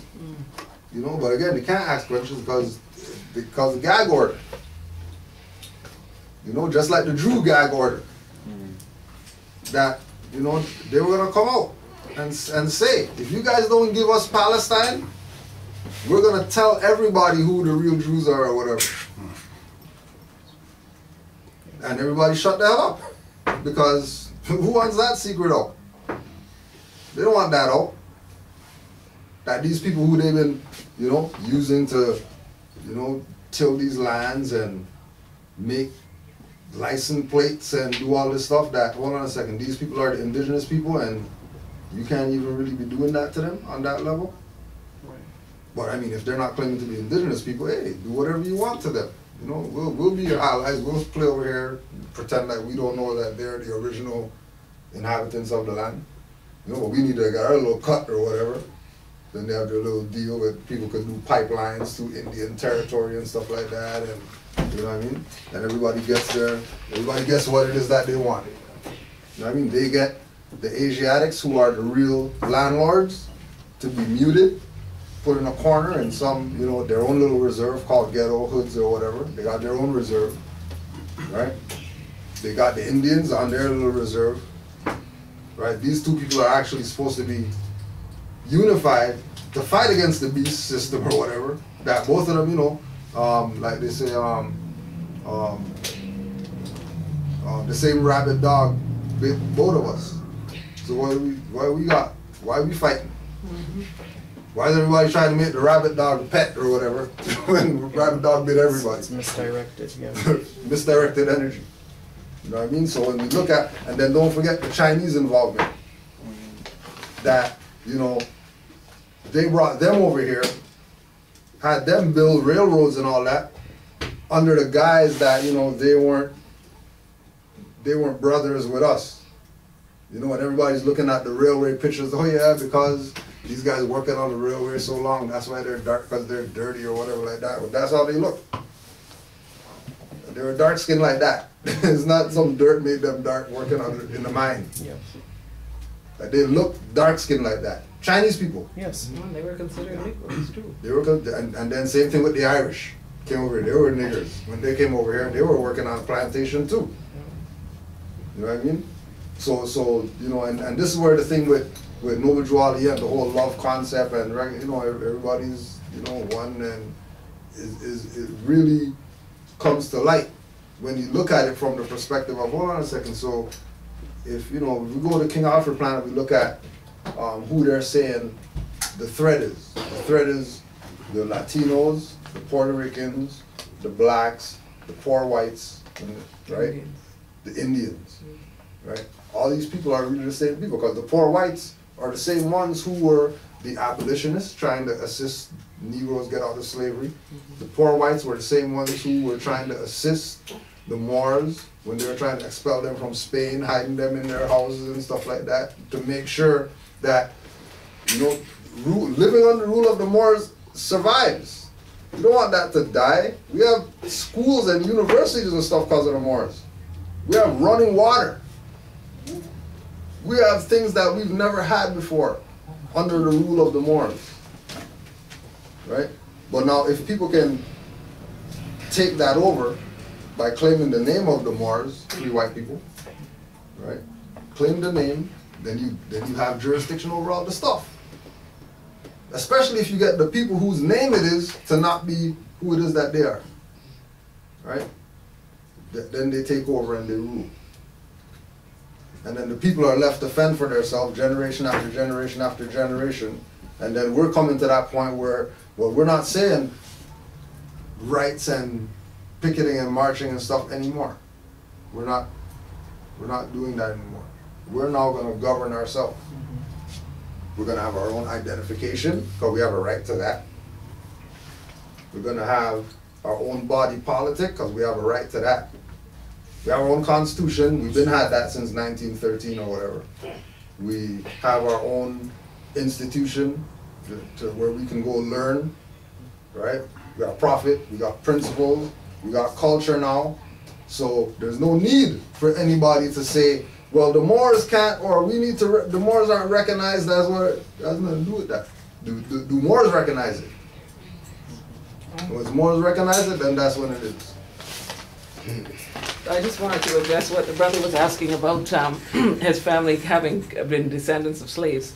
Now, the thing about the whole slave story is that everyone on the planet has been enslaved at one time or another. So, yes, there was an Atlantic movement going back and forth between the continent and the West. However, Europeans were being enslaved, and everyone else. For the number of actual Moorish African people that were brought over, the percentage is very small. So although there was some African slavery going on between Africa and the West, the point that I think we have to really understand is that most of us were already here. So although there was a whole lot of stuff going on, let's just put it that way, a whole lot of oppression, the people who were free on this land from time immemorial were enslaved as well and were taken prisoners of war. But the narrative became, you did not come from here, you came from someplace else. Therefore, yes, you were a slave, and yes, you were a slave from someplace else, and you have no claim to this land here. So don't look for it. So I just wanted to say that. Just to expand on that and to talk about how then did they enslave the people of this land? Taking the trip to Philadelphia was very eye-opening because that was a catalyst point, one of the first breaches in this land. And they called it the Trail of Tears, where the Moapian people, if they wanted to keep their name, they had to leave their land. So the ones that stayed were enslaved because they no longer had their name and their tie to the land. If they stayed, they had to become a nigger, they had to become black, they had to become whatever the tide was for that day. So that is how we were, that's how it happened. That was the first place, they saw that it worked, and they spread it across the whole land like a virus. True. And that's a very good, if you want to go on YouTube, you can see part of that journey was with Ross Ben, right? Yeah. You can see the Philadelphia stories. Well, they called it the Philly tour. Yeah. Yeah. Very, very eye-opening. And then also too, since we're talking about the Trail of Tears, remember that Black Wall Street. Black Wall Street came out of the Trail of Tears. But the Trail of Tears is a native story. So the Trail of Tears is a native story, and Black Wall Street came out of that. What does that say about the people that founded Black Wall Street? They were the natives. One and the same. I thought Black Wall Street was in Oklahoma. Yeah. Right, same place Trail of Tears was. Okay. But remember, there was Trail of Tears anywhere that there was native people. Anywhere there was natives, there's a story of Trail of Tears where they had to walk barefoot or whatever like that because they were being kicked out of their quote-unquote land by U.S. Right? And as the story goes, they destroyed Black Wall Street, and it's not brought up historically that after they destroyed Black Wall Street, they built it back better than it was before. You know, they didn't, because again, you're talking about people who are in their own land. A foreigner wouldn't rebuild like that. Like somebody who's from a slave, if you come from somewhere and then they bomb your whatever, where the new place that you're at, you're not rebuilding there. You just go back where you came from. If the threat is that great, we came over here to be free. Okay, and these people bomb you. What are you staying here for? Common sense will tell you, let me go back to where I come from. If this is the activity that's going on here, I'm gonna go back where I come from. But the people couldn't do that because they're the original people here. So you know, and then you have the crossbreeding of even Indian chiefs being slave masters. Even that's part of the story that, you know, is also not dealt with. That they had a hand too, and not a hand of, you know, the European being involved like them personally. When runaway slaves, whatever, they kidnapped them. Is that the Treaty of 1866? Was that like the end of that, or? Well, you're looking at the time frame of because remember when they say the abolition of slavery, right? The mindset is again that it was our people. What they're really talking about is them not being in the position of subjugation, right? They were the ones that were slaves. They were the ones that were the blacks. It wasn't really us. Again, we use the Irish as an example, that when the Irish came over here, they got called nigger over here by Europeans. Not us. Europeans called them nigger. And had them in slavery and all that. The same, you know, and you know, we know that it's you know, historical karma, because everybody was once a slave master and a slave, you know, the roles are going to be reversed eventually, right? So Irish people were slave with us at the same time, or different period of time frames? Yeah, you're looking at pre us, right, in America. Pre us being on the plantations doing the cotton and all that stuff, it was Europeans doing that. And again, you're looking at the fact that these people aren't able to do what they do as slaves because majority of the stuff has to be done in the daytime when the sun's out or whatever. They weren't a good slave. So they had to find an alternative. You know what I mean? Which is where even we're at today when we look at the whole refugee whatever. And then Canada saying refugees come on over here or whatever like that. Oh yeah, we're taking everybody. Well, you guys got people here that you're not taking care of. How you guys got finance to take care of other people that's not even from here? People here are homeless or whatever that's been here. And then all of a sudden, you got somebody coming here from Syria or whatever like that. They're going on some program. They're getting $2,900 a month. That's what they're getting right now. All these refugees that's coming here. $3,000 a month. And then, you know, because of the whole thing with you know how they, like, I know it was like when we were in high school, it was a lot like this, where you'll have somebody that's here, somebody that was born here, and they're the power of attorney for their grandparents or whatever, who's from somewhere else. And then they get paid to be power of attorney. They get paid because the grandparents need home care or whatever, nurse or something like that, but they'll pay the relative to be that. So they're getting the whatever, the $3,000 a month from the government for being a refugee, and then somebody in that house is getting $3,000 a month for taking care of the people, getting $3,000 a month. $6,000 a month for a refugee, and then people here are on 50-year waiting lists to try to get some housing apartment or whatever like that. And refugees come in here, and just like that, they're in apartment, house, whatever.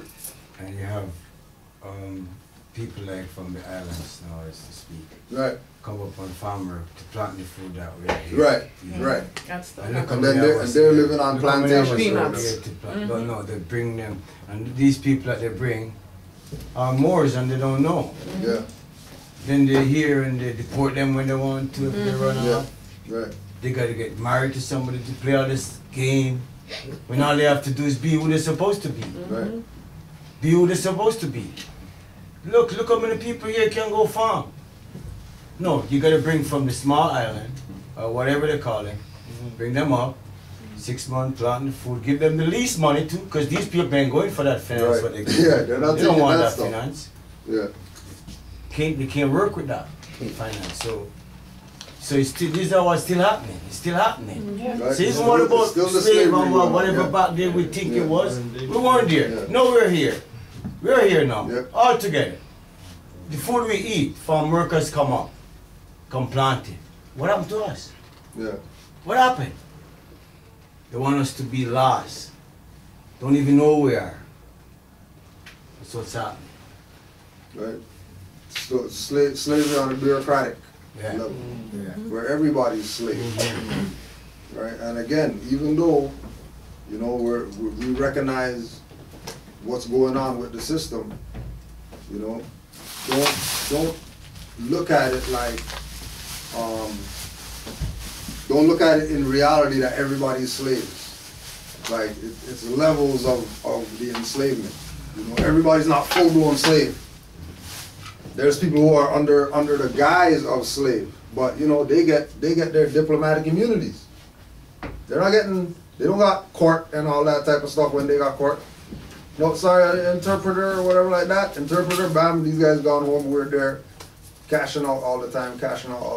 These guys say interpreter, their stuff's adjourned.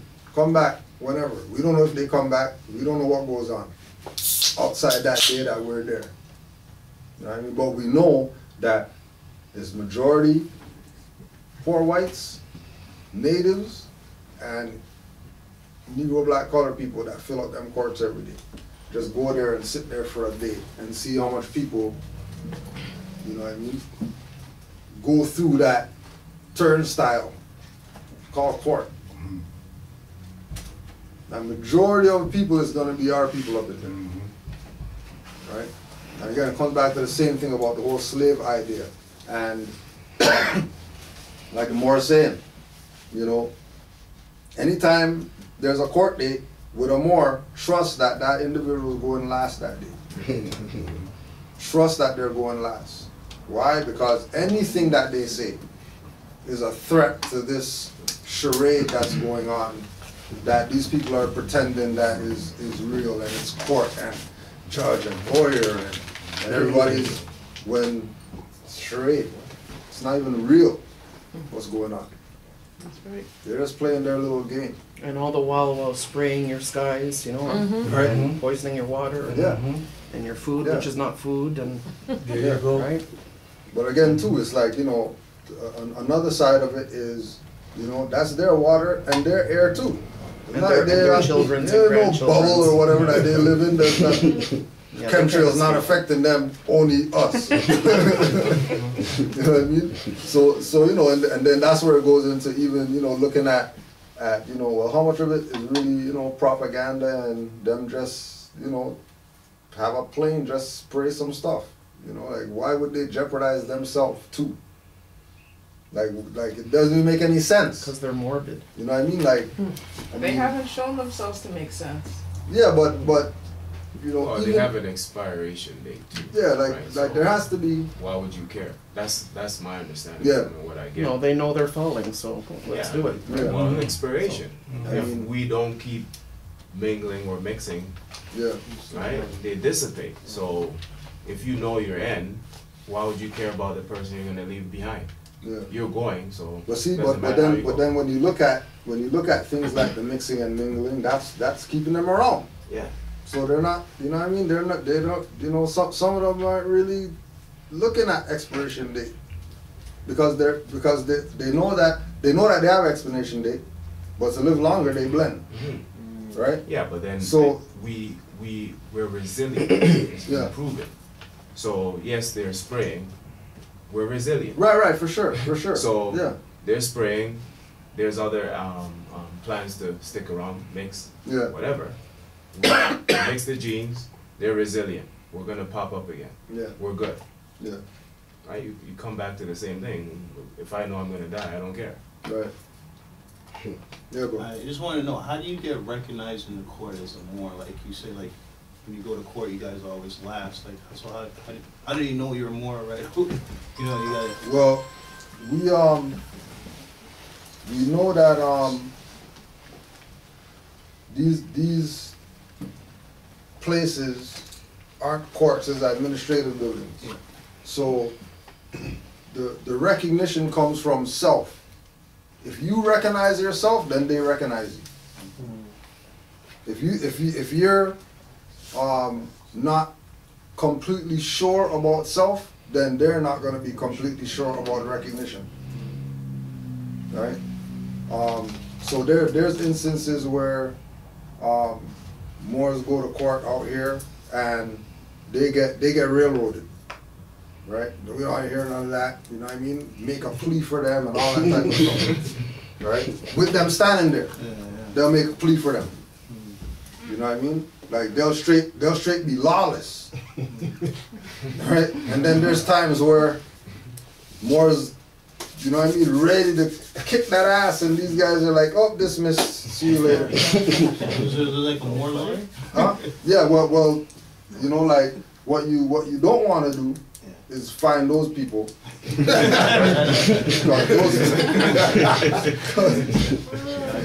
Somebody tried to push the idea of more lawyer or whatever. Run, guaranteed they're going in your pockets. Guaranteed they're going in your pockets. And again, they're going in your pockets to get you to pay for something that you could do for yourself. You know what I mean? And it's only people who don't have the capacity to want to know about this that get caught up in those things. You know what I mean? The people who are straight, the lazy people, like, you know, they don't want to read nothing, they don't want to, they just want to get a paper, sign, and then that's going to make the judge, oh my God, you sent the paper, the magic paper. Don't ever come to court ever again and all that. That's not going down. There's no magic bullet, stuff like that. You know what I mean? It's going to be your acknowledgement of yourself that makes them recognize. You know I mean, we're gonna, like, example, we're gonna use Brother Lanre, who, you know, he's from where people say they came from on a slave ship. He's from that place, right? But he's here now. And then he's here saying that he's more to colonizers or whatever like that. And then they're going with it. You know what I mean? He's not even from this side. But they're going with that he's a Moor. He is a Moor. You know what I mean? They're going with it. They recognize it. He is a Moor. You know what I mean? So the idea of, you know, are they gonna recognize or whatever, that you know, it's something that they recognize. Like we got the proclamations on the wall right there, right? From all these different states that came out and they made proclamation. Mayor signed it and everything, saying, yo, we recognize who the Moors are. They got Resolution 75, 1930s, in Philadelphia, recognizing who the Moors are. Treaty of Peace and Friendship, 1700 says Moor in there. Sundry Free Moors Act talks about Moors. You know, the black codes and all that stuff talk about free people of color and all that, which is really, you know, the Moors. The free people, the people who had rights, the people who weren't subject to the slavery idea. So we have to always remember that people on our side have pushed this campaign that we're not who we are.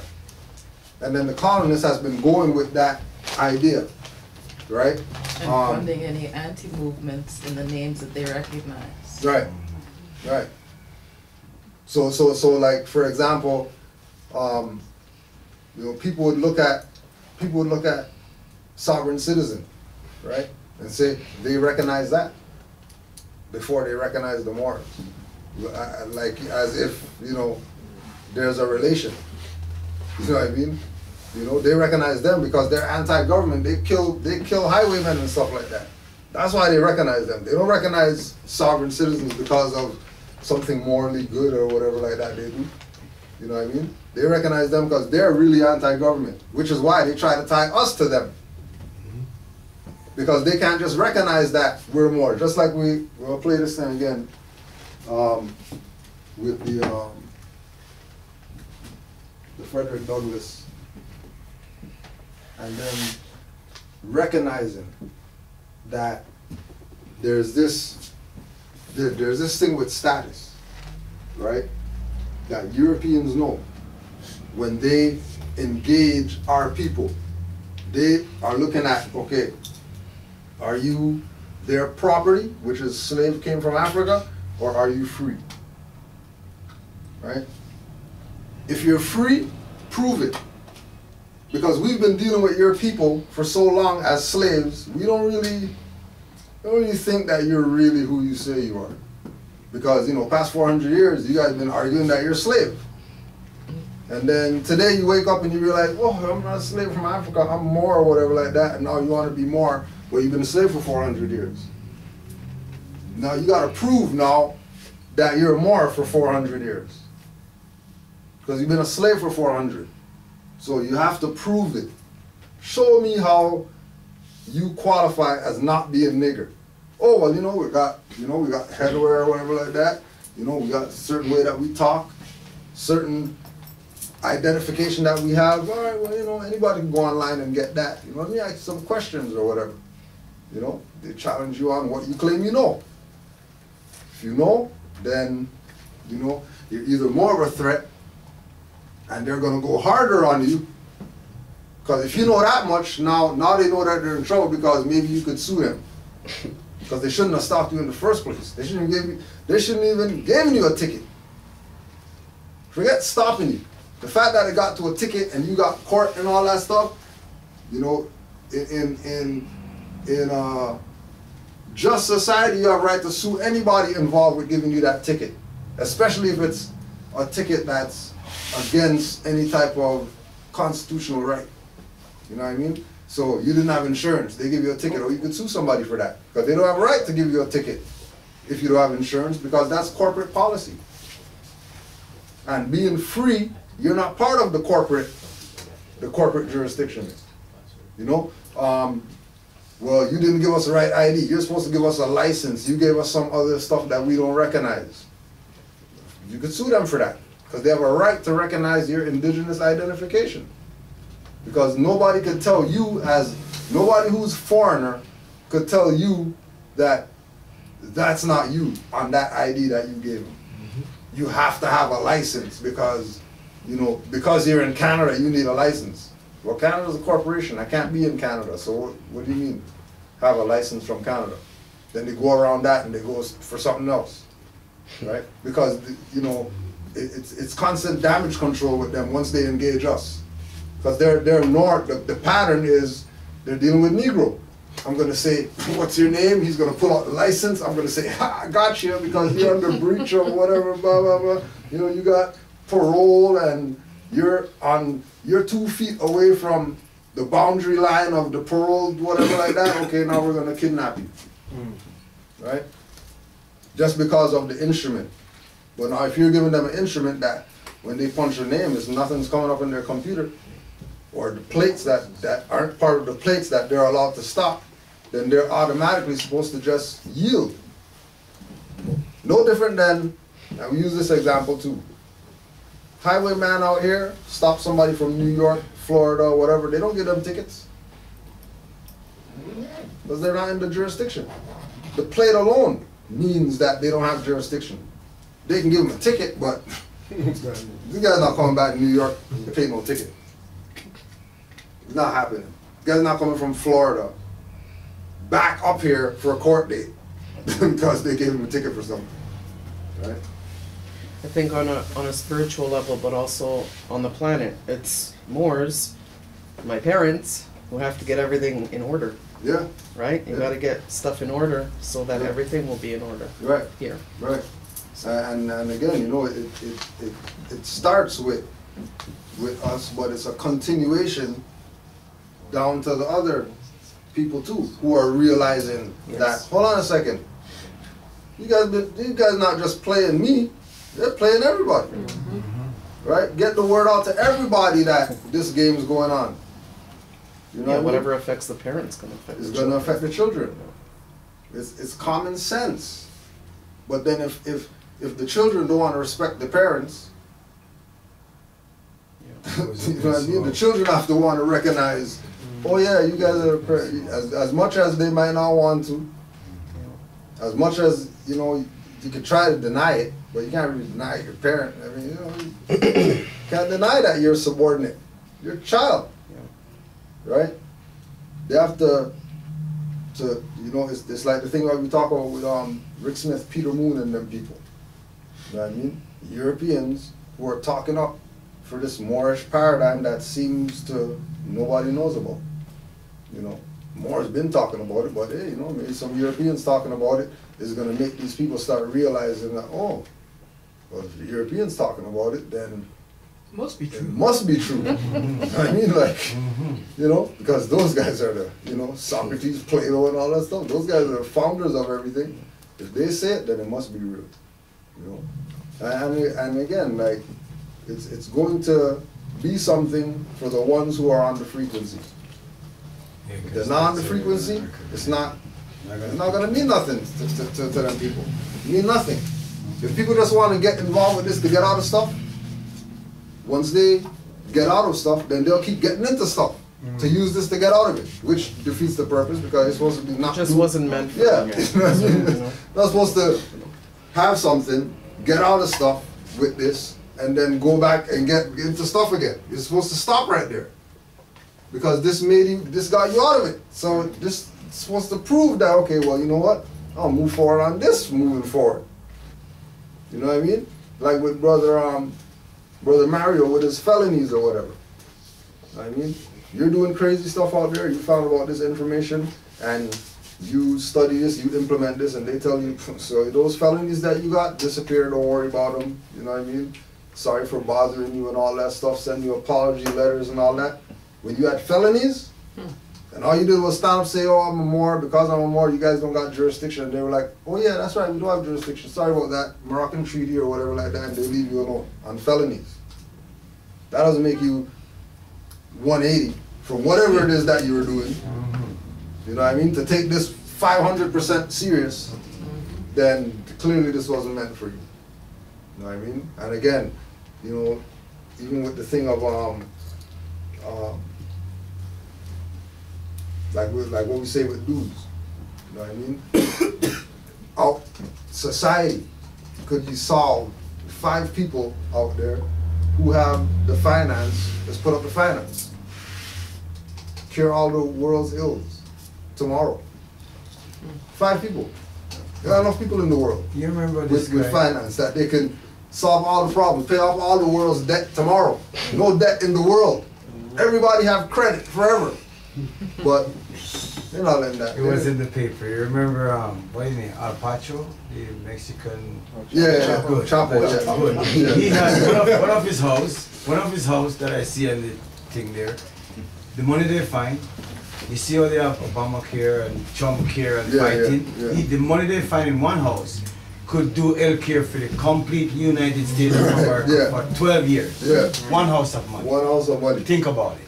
That guy. One house of money could do the same Obamacare and what they're fighting over. His money could take care of all of that for 12 years in one house. But I heard you're supposed to use promissory notes on the fiat bills.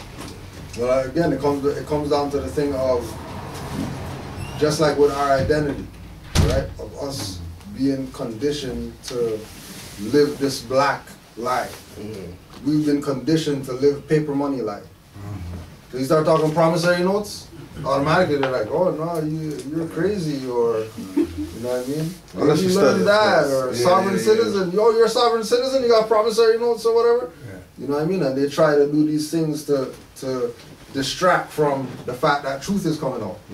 But they're only going to stop it for so much. I called the bank. Yeah, I called the bank myself. So much. You know what I mean? Like they'll, you know, if you know enough you know, again, like behind closed doors, they'll deal with you differently. For sure. They'll call a private meeting or whatever like that. You and the president or whatever sit down, let's talk. They said you have to do a meeting. Stuff. Don't tell the teller. Right? Teller ain't. Yeah, teller not supposed to know. Going through the teller, yeah. It's not going through. Yeah, teller not supposed to know. So don't worry, come. Right? But I mean, again, the information is such that, you know, like I even had a teller one time when I reserved my rights. You know what I mean? Reserved my rights when I signed, gave her the thing or whatever. And the teller was. She won't accept it. You know, she accepted it because she was like, you know, you know about this too? You know about this? She's like, oh yeah, you gotta protect your signature out here and all that stuff because you know people steal signatures and all. Tell her at the bank. You know what I mean? Which again, you know, she's putting it like that. You know, I'm looking at this like, you know, just like what the brother's saying, do they recognize whatever? Oh, they recognize all rights reserved. They recognize that. So I'm going to be using it since they recognize it like that. If the teller knows, then that means that it's not just, certain things not just at the top anymore. Things are trickling down now. Whether it's through hearsay, whether it's through people doing their own studying, whatever it is, it's not just the elite that know. And then that's going right back into the prophecies with Drew Ali that, you know, all the secrets, taking away all the secrets or whatever like that. You know, Pandora's box can't close it anymore because stuff just open. And there's no hiding, there's no secrets, there's no, you can't know. You know what I mean? If you can go on your phone and Google or whatever, nobody can say they don't know. It's true, that's true. You know what I mean? Can't. You know what I mean? The amount of time that they're doing all this other stuff on their phone, opposed to doing what they could be doing on the phone. So I studied it, man. Lets you know. You know what I mean? Like, you got access to info on your fingertips, in your palm of your hand or whatever. You're playing poker or whatever, or doing some other BS on there. Clash of the Clans. Right? Clash of the Clans. Hours. Phone in their hand. Sure. And then that's time not getting back. You know what I mean? The brain cells doing stuff that, you know, involved in things that are amounting to nothing but Clash of the Clans getting your energy or whatever. Yeah, I just been studying law, everything. Yeah, man. that's just what it is. Yeah. That's just what it is. You know what I mean? It has to be acceptable to learn again. You know what I mean? And this is why, you know, we have our classes open and not structured to whatever. You know what I mean? Because, you know, people's attention span is, you know, many people want this info. Many people also don't want to study. Many people want this to be like, you know, just here it is. Oh, right here? Oh, this is the book right here? This big book right here? Page 700? 300? No, that's where everything is. And also, where do you suggest that we start? As far as studying? Yeah, as far as studying. Well, we push rvbaypublications.com as the online university so that you're getting grounded in civics, right? You're getting grounded in we'll say right or positive law, opposed to negative law. We've been frequently taught, bombarded with whatever negative law. Arbitrary law. Yeah, which is dealing with, you know, the statutes and the codes and the acts and the things, and then the constitutional things we don't know anything about. Yeah.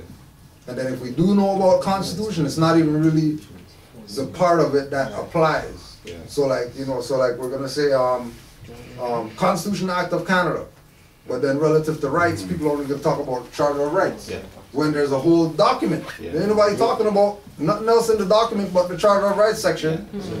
But there's a whole document. You know what I mean? rvbaypublications.com, any book that you can get off there, get that. Because again, it's about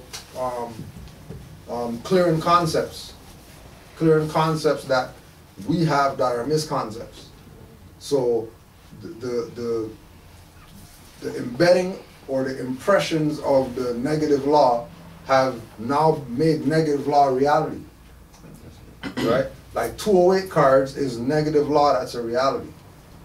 Because no highwayman should be able to stop you on the street, name, number, blah, blah, blah, blah, just because you're walking on Jane Street. Yeah. You know what I mean? And they have a protocol in their division that, you know, anybody walking on this street, you need to fill out one of these or whatever. And then on top of that, you don't have something for them to fill out. To get their name and a number and the bond number and badge number, who's your sheriff, who's your this, who's your that, where you guys got some type of registration number, you got something, you know what I mean? So that I have something for my records. You fill out, I fill out yours, you fill out mine. Yeah, that would If I don't have one for you to fill out, then I'm not filling out yours.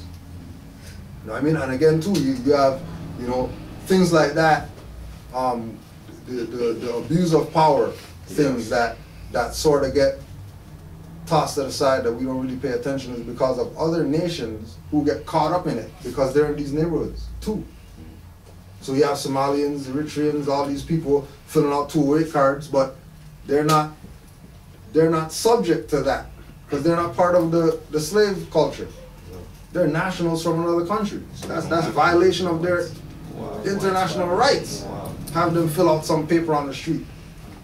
You know what I mean? So them making complaints or whatever like that is what had some of these things get suppressed for us. But we're not looking at it, you know, we're looking at it like, oh yeah, the white man is starting to respect the black man, so now we don't have to, well, they don't care about that. They're trying to protect all these other people out here who they have international relations with, whether it's for products to come into the country, whether it's for them to get some fiat for something, whether it's, you know, this guy is gonna fund the next, you know, museum or whatever like that, that's gonna make this, you know, to you know, build a condo in a certain area, you know, bring up the market value of certain places, you know, they have their ally, brethren from wherever, put in 50 million, you know what I mean?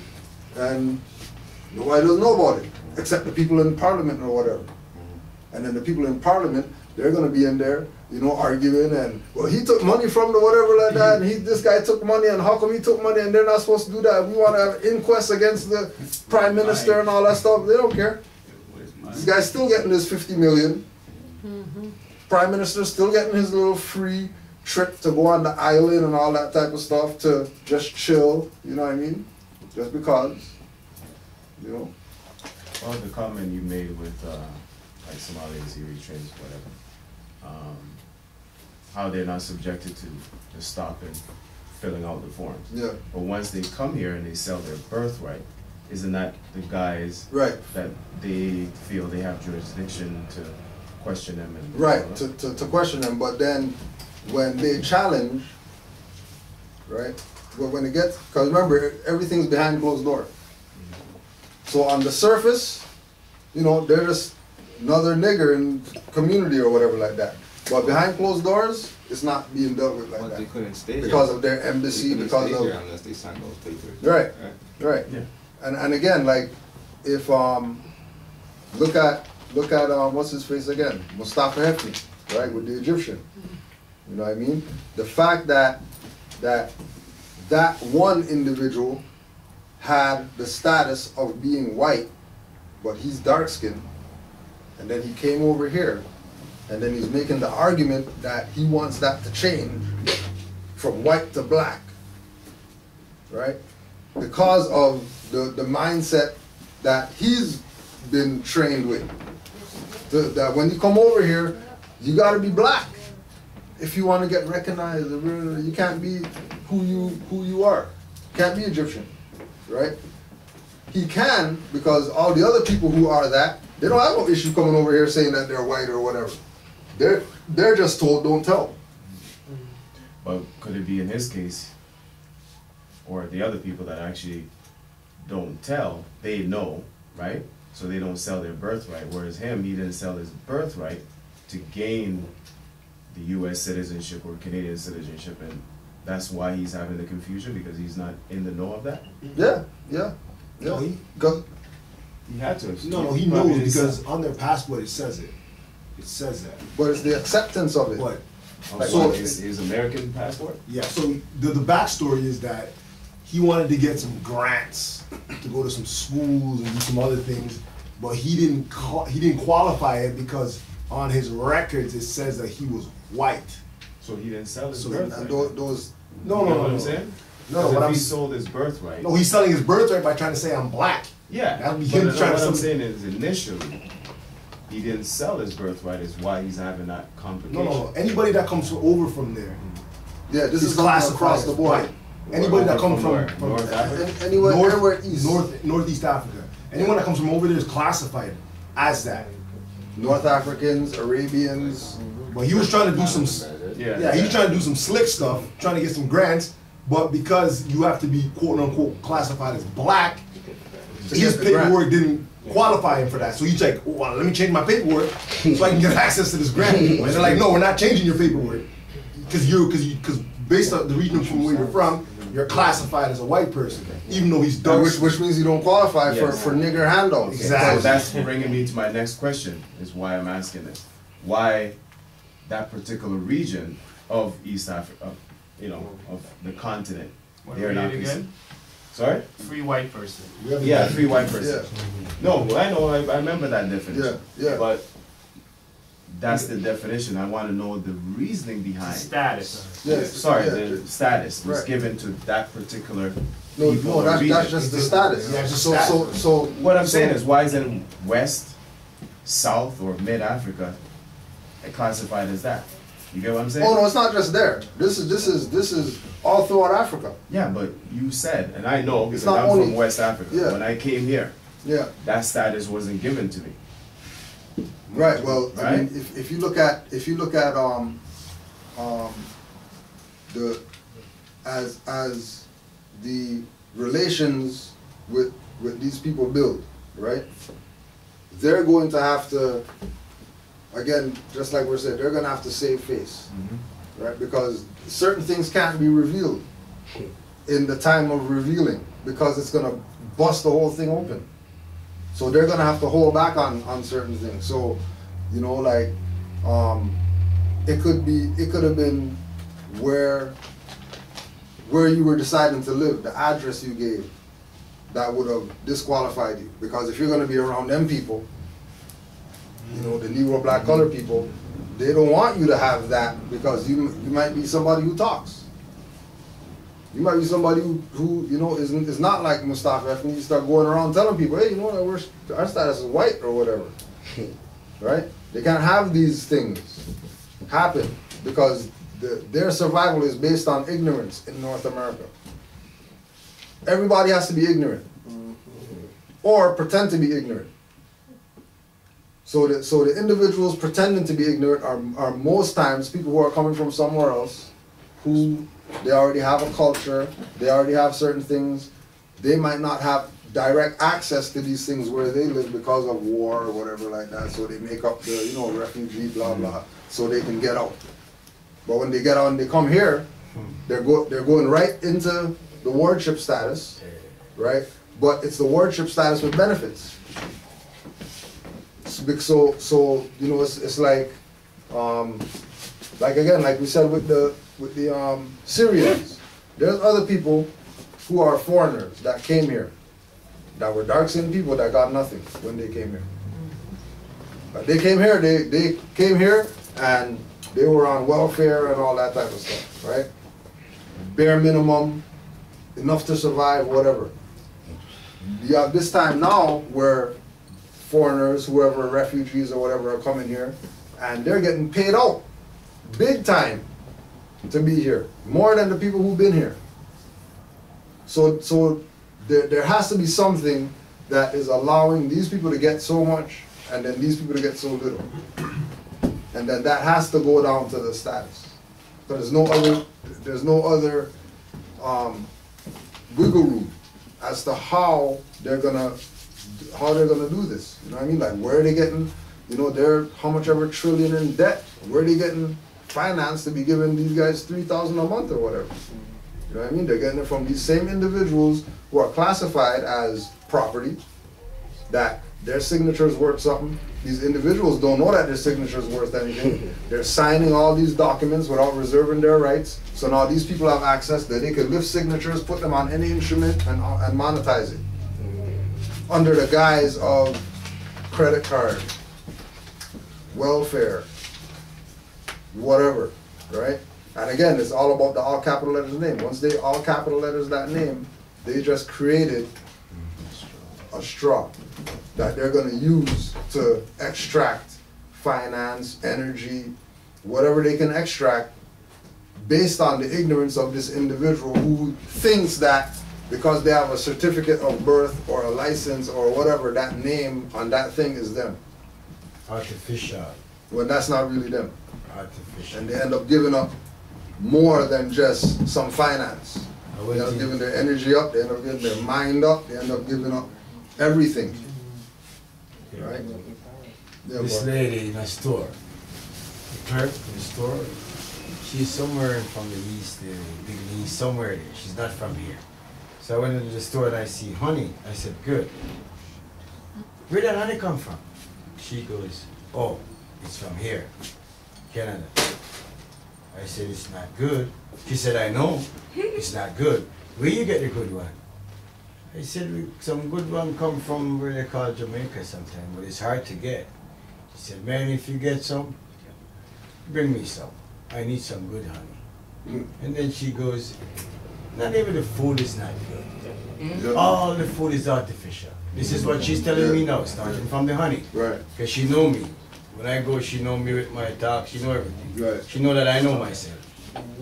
And she's now from, and she goes to me, you know what? The food is artificial. And you know why? That's what make the people. All the people you see here, they're artificial people. Yeah. I said, you know that? She said, yeah. They're artificial people. Yeah. They think weird. Yeah. They act weird. And she's just telling me about, and I just say to myself, wow, she's from there. And she knows what's going on. She knows what's up. When you're here, she knows what's going on. A lot of the weird stuff is normalized. Yeah. When I came here as a kid, and even now, there's still a lot of stuff is like, it ain't normal. Yeah. No. Right? It ain't normal, but when you tell people, it's like, you're weird. Yeah, they say you're weird. I'm telling you, man. Yeah. She knows. We could talk. Me and my people can't talk like that. No. Yeah. We could try to talk to a Negro or whatever. Me and my people? No. Yeah. Don't happen. Something's wrong Look with where you. You she's can't from. talk like that with people. Yeah. Something's wrong with you. Yeah. Something is wrong with it. You know what the sweetest thing about all this? My mother is 83 and she said, boy, everything is right with you. I wish I had known it earlier to give you birthright instead of birth certificate. So you can go where you want to go. My mother that brought me here told me that. I don't want to hear from nobody else. She carried me for 9 months. She said it wasn't even 9. I said, you know what, boy? You born before 9 months, you know. I said, my man, no, you tell me. This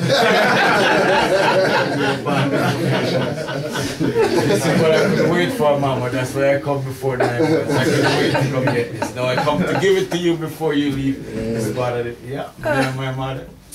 I don't bother waste time with who don't want to hear. But I got 13 of us, my mother having it. 13.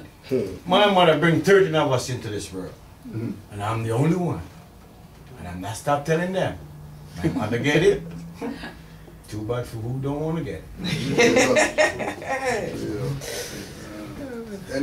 Any more questions before we close out? Go ahead, sis. The new James Baldwin "I Am Not a Negro" documentary, is that talking about status at all, or? Well, from a lot of his speeches, he was. I am not a Negro. Yeah, he was on a rights level. You know what I mean? Of course, the complications comes in with them using the black brand. You know what I mean? So like they'll say, you know, I'm not a Negro, and then they'll say they're black, right? You know, which they just put themselves right back into the jurisdiction. You know what I mean? But for it coming out in this time, in this age, Yeah, I mean, do you think there's... in this time, I think it's just, you know, pacifying the people, because it's going back to the same thing, you know what I mean? Talking about the rights and all that. They're using the energy of that time when, you know, this idea was needed.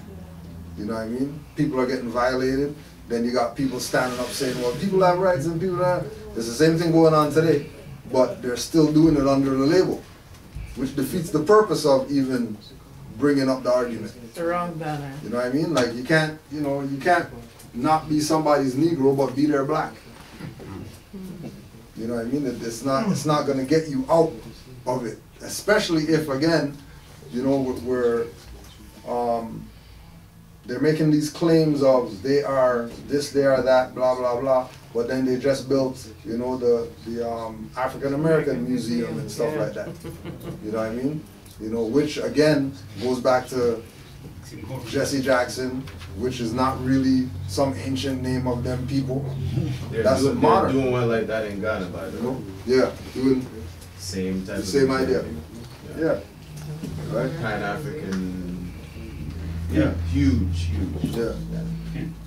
And again, people, you know, people are so wanting of being accepted, you know, because of the stigma of dark skin and all that stuff. People want to be accepted so bad, they'll claim whatever to be accepted. Not realizing that, you know, that claim that you're making is putting you further behind, you know, and they never consider people who never make the claim of call themselves some BS. You know, they never realize Chinese don't say we're yellow people. It never ever registers that Sri Lankans darker than them don't say they're black. And Africans darker than them don't say that they're black. And don't say that they're African. And they all tie themselves to a nation or a tribe or something like that. And then these people over here, they're black, Africans. That know ancient Egyptian Kemetic yoga and like what are you? You know what I mean? Like, pick something, pick one. Let's pick one and be that. They can't pick one because, you know, different timelines and this one was this long and this one was this long. We want to tie ourselves to the longest history, but you know, nobody's not recognizing that because those people were celestial beings and they didn't have bodies and stuff like that. So you can't claim that on Earth, you know. But if they just go back to slave times, and then before slave times, 700 years of Moorish history, and just accept that as who they are before they were slaves, then you gain everything before that. Because the Moors are the custodians of all the culture from ancient times to modern. The Moors are the ones. There was no ancient Egyptians and Phoenicians and whoever during the rule of the Moors. Only Moors. That's all these people were known as. But the culture goes back to different cultures in their past that weren't called Moorish. But the Moors never claimed to be, oh yeah, we're the ancient Egyptians come again or whatever. No, they claim that they're Moors. You know. No oxymoron thing. Right, no oxymoron. It can't work. Like dollar, bill. Or you get a dollar bill. The dollar bill is an invoice. $1 is a kind. Or you get a dollar bill. How? How? African American. How? How? How you get that? You would crumble up there. Now we have money. And just one other thing. Even the word slave. You're in America. Yeah, that's why. Most people, when they hear the word slave, what do they think of? What image comes to mind when they hear the word slave? And that's people in this room and people outside too. Yep. For years, when I heard the word slave, I thought of people that look like me. Yeah. But slavery has nothing to do with people that look like me. You know. Zero. And it sounds a lot closer to Slavic. Yeah, it's Slavic. Where it came from. Yep. And if that's what it is, like from could never be us. From as simple as that. Well, you know, slave sounds like Slavic.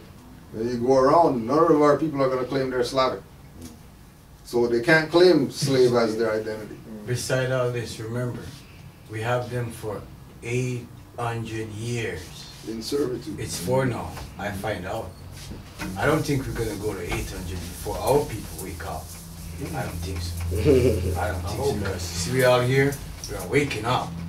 It's definitely happening. Young people, your baby's gonna wake up if you wake up. Yeah, for sure. Your baby's gonna wake up if you wake up. Pass it on. Yeah. So there we go. So ain't gonna be no 800 years with we and them. We're going down the road. Ain't gonna happen. Ain't gonna happen. Can't. No. Can't. Now, the thing about a nation too, right? It's a good thing about knowing your status and all that too, but at the same time, every nation needs their own army. Because no matter what you try to build and say and claim it's yours, another man's weapons can take it from you and say, oh, it's mine. Take it back. You know what I'm saying? So there's more to this movement other than just knowing your birth. What's the biggest thing? Obviously, knowing you're not a fucking you're not a crayon. It's like what's his name was saying? Mike Jones. Mike Jones. One of these rapper guys at some conference or whatever. Yeah, I know. And then David Banner. No, it wasn't Banner.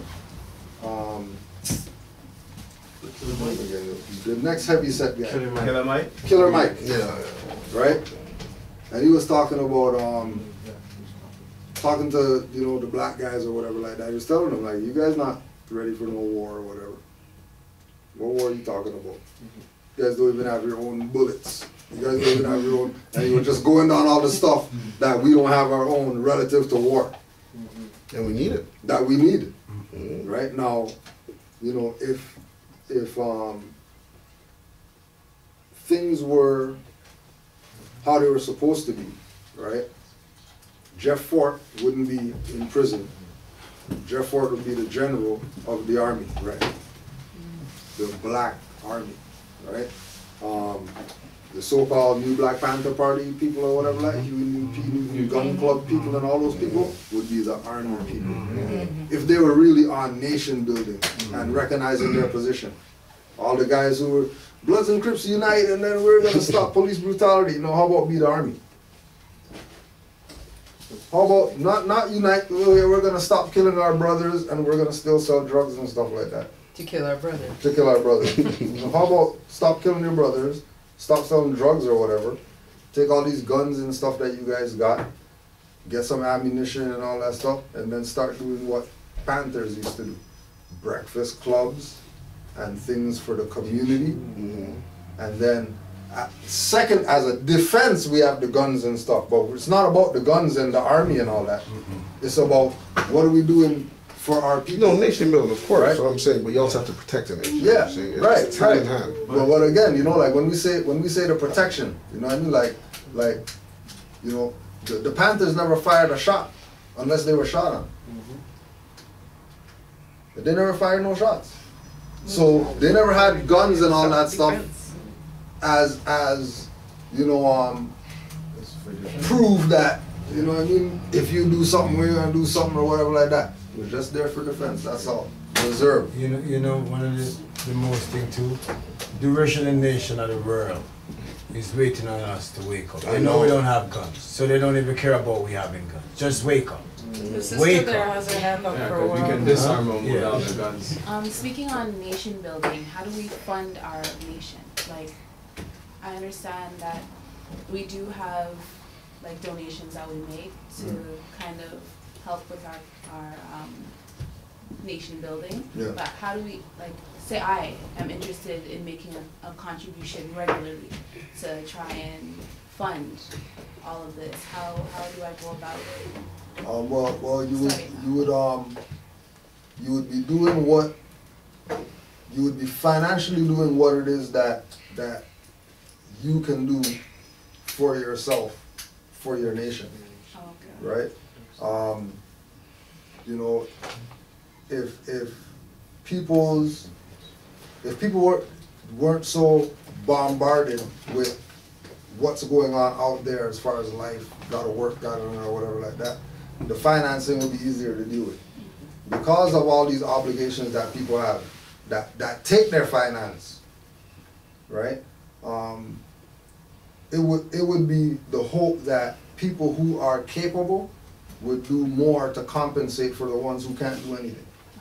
Just like we're saying earlier with, 5 people. If we name 5 of the richest people, they can say 20 million in a pot. And they could solve all the problems. For all Asiatic people in the world, everybody's problem could be solved. Right? But again, if the people don't see what their nation is worth to them, then it has no worth. If the people don't recognize, like for example, if we talk to some of these other nations that have things around here, mosques and whatever else, they'll tell you that it's people in our community that built this. We never got no grant, no government, whatever like that. Business guy in our community gave us a check. And they all pitched in as well. Or everybody pitched in to build this whatever. There's a, I can't remember the name, but at Brimley and Lawrence, there's a Buddhist temple there. And the people at that Buddhist temple, the people in there built that.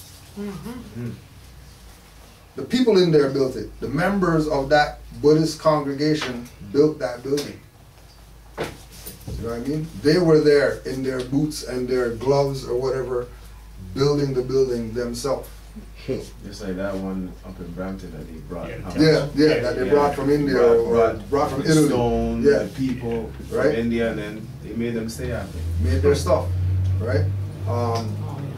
And again, it's them having so much faith in what it is that they have, what it is that they know is theirs.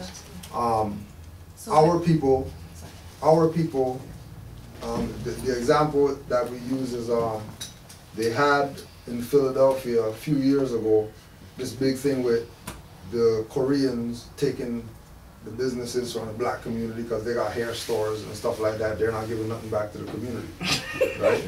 Community's mad that these people are in their community making billions off them, but not hitting them off with some of the billions that they made off them.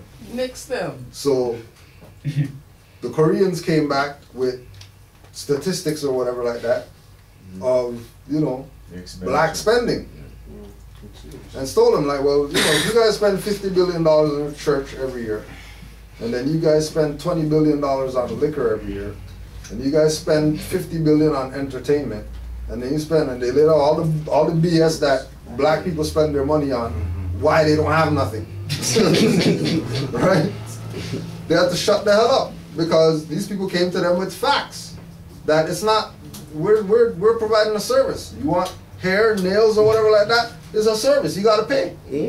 But don't think that we're gonna, listen to you guys tell us how to spend our money. When you guys spend your money, how you want.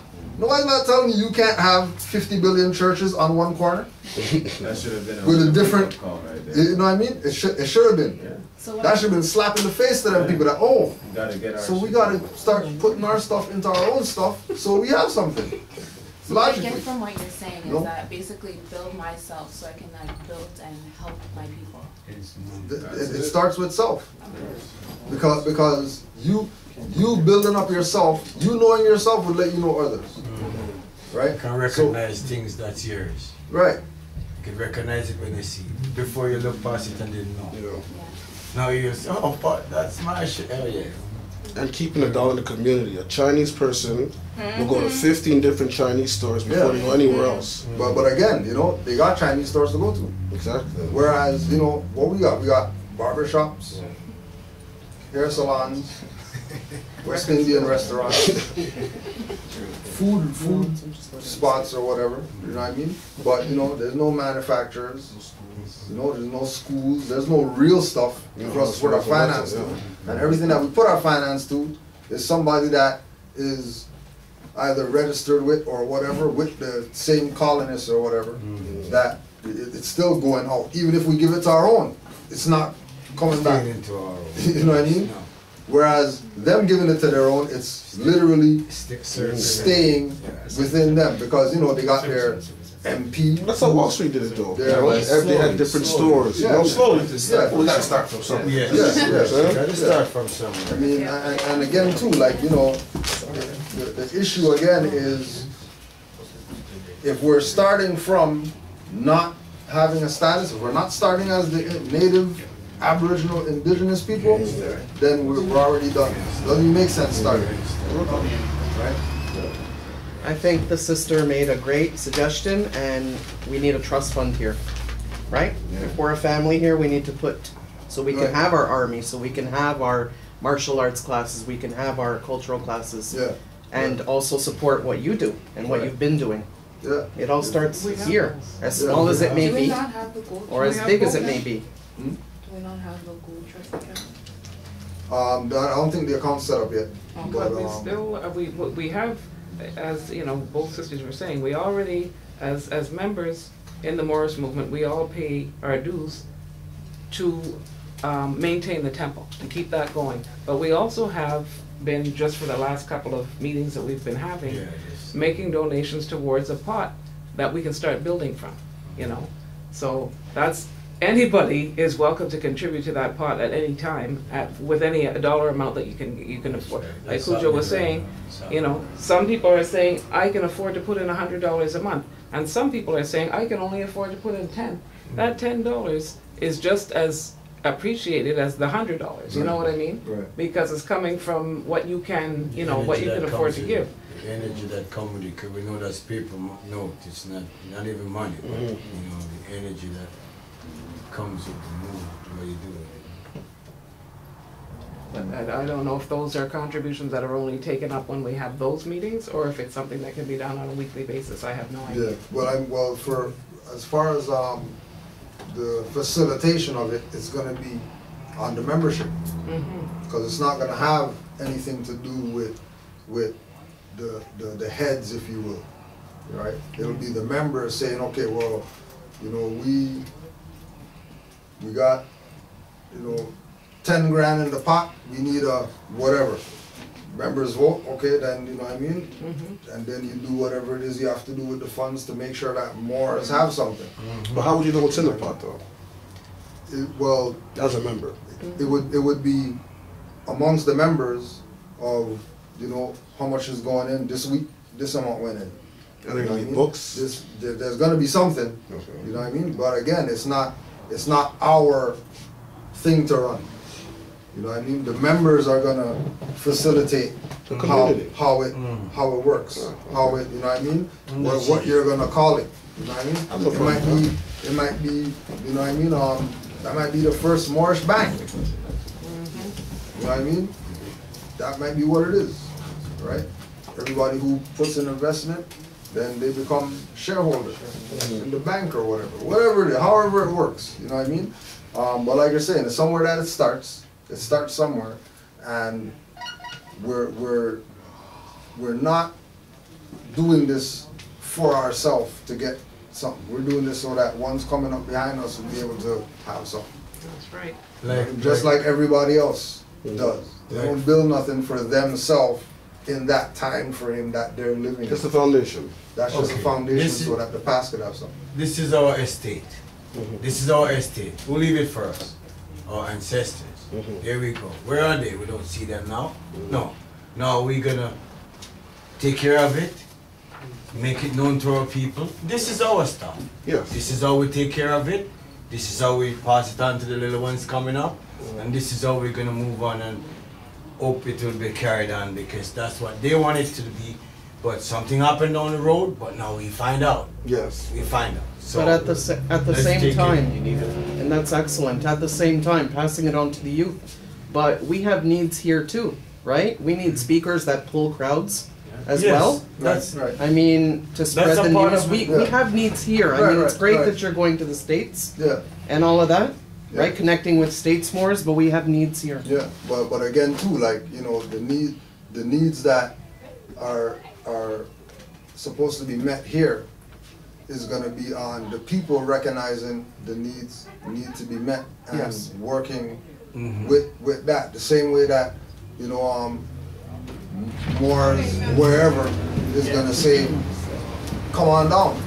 to do a lecture. So It should be the same thing here. But see, It should be the same idea here.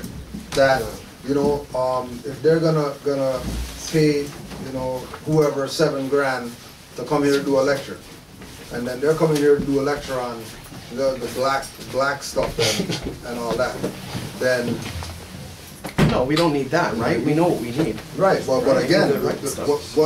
what it is that we need is gonna come from the people who are involved in this. It's not gonna be outside people. Yeah, I'm not speaking You know about what I mean? Yeah, it's gonna be the people that are here that recognize what it is that we need. And, you know, if somebody says, you know, they got 401k, you know what I mean? They in 401k, they got 50,000 in there, and here's 10 grand to do something for the nation so that we have something, then that individual is gonna do that.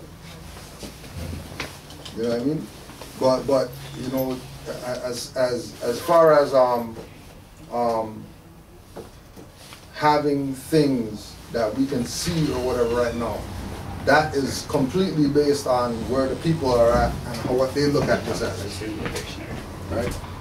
But we've already had speakers too. We've had Aline, they come in. Yeah, we have. We've had, yeah, we've had, but we need to continue that. Well, I that's find. just, yeah, we do have speakers come. Yeah. However, and I agree with Sauket as well, we should continue to have the speakers, but it's up to us in this room and, you know, a few others that are on this same frequency to make sure that the word is put out there to fill those halls when these people come as well. You know, so we have had speakers come, we will continue to have speakers come as well, and we really have to go at this really a whole lot harder than we have been before, you know. So you think, and this is a picture, because eventually you're trying to reach as much people and energies as you can, same thing, right? So if you just keep it restricted within the Moorish community alone, to me, I'm seeing it as a hindrance to reach out and also to help with the financial aspect as well. Because even if you have someone that's quote unquote going to come here and talk black, this, that, we cover that to correct it. But then you're bringing or you're introducing new people and energy to the right status and the law as well. Well, I mean, if we look at it like the reason why we look to cater to individuals with the same mindset is, like, for example, with the lecture last week with James Small, right? He's a black historian guy. He came and told these people, you guys need to consider what the Moors are talking about and all that stuff to the black people. This is their guy that they rep. And we're not hearing from them people out here. Good. Their black guy who knows about Moorish history and all that stuff told them to their face. And look, see them in the audience, Chico, see, look, see them there? Yeah. Like, so you can't say that's how he was talking. He's reading a book to you. I get it, but it's a one thing to show you. You never know, right? Everyone, as you know already, everyone has their pace. No, granted, that's out granted. There. That's out there. So eventually, two months, it will come. Yeah, oh yeah, and this is why we have, you know, open door policy. That, you know, if the people want it, they'll walk through the door. If they don't want it, they won't. Now, it ain't nothing personal, you know what I mean? Because we already know that, you know, as far as this paradigm, not everybody's gonna accept this paradigm. We know that.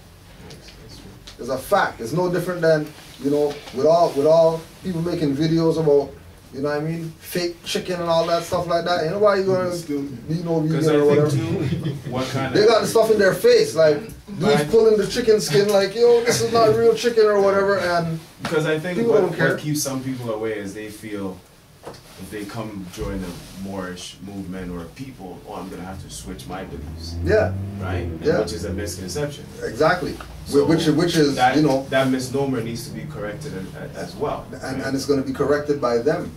Only by recognizing them. that only by that them. you're warped in your thinking. If you think to be a Moor, you have to convert to something.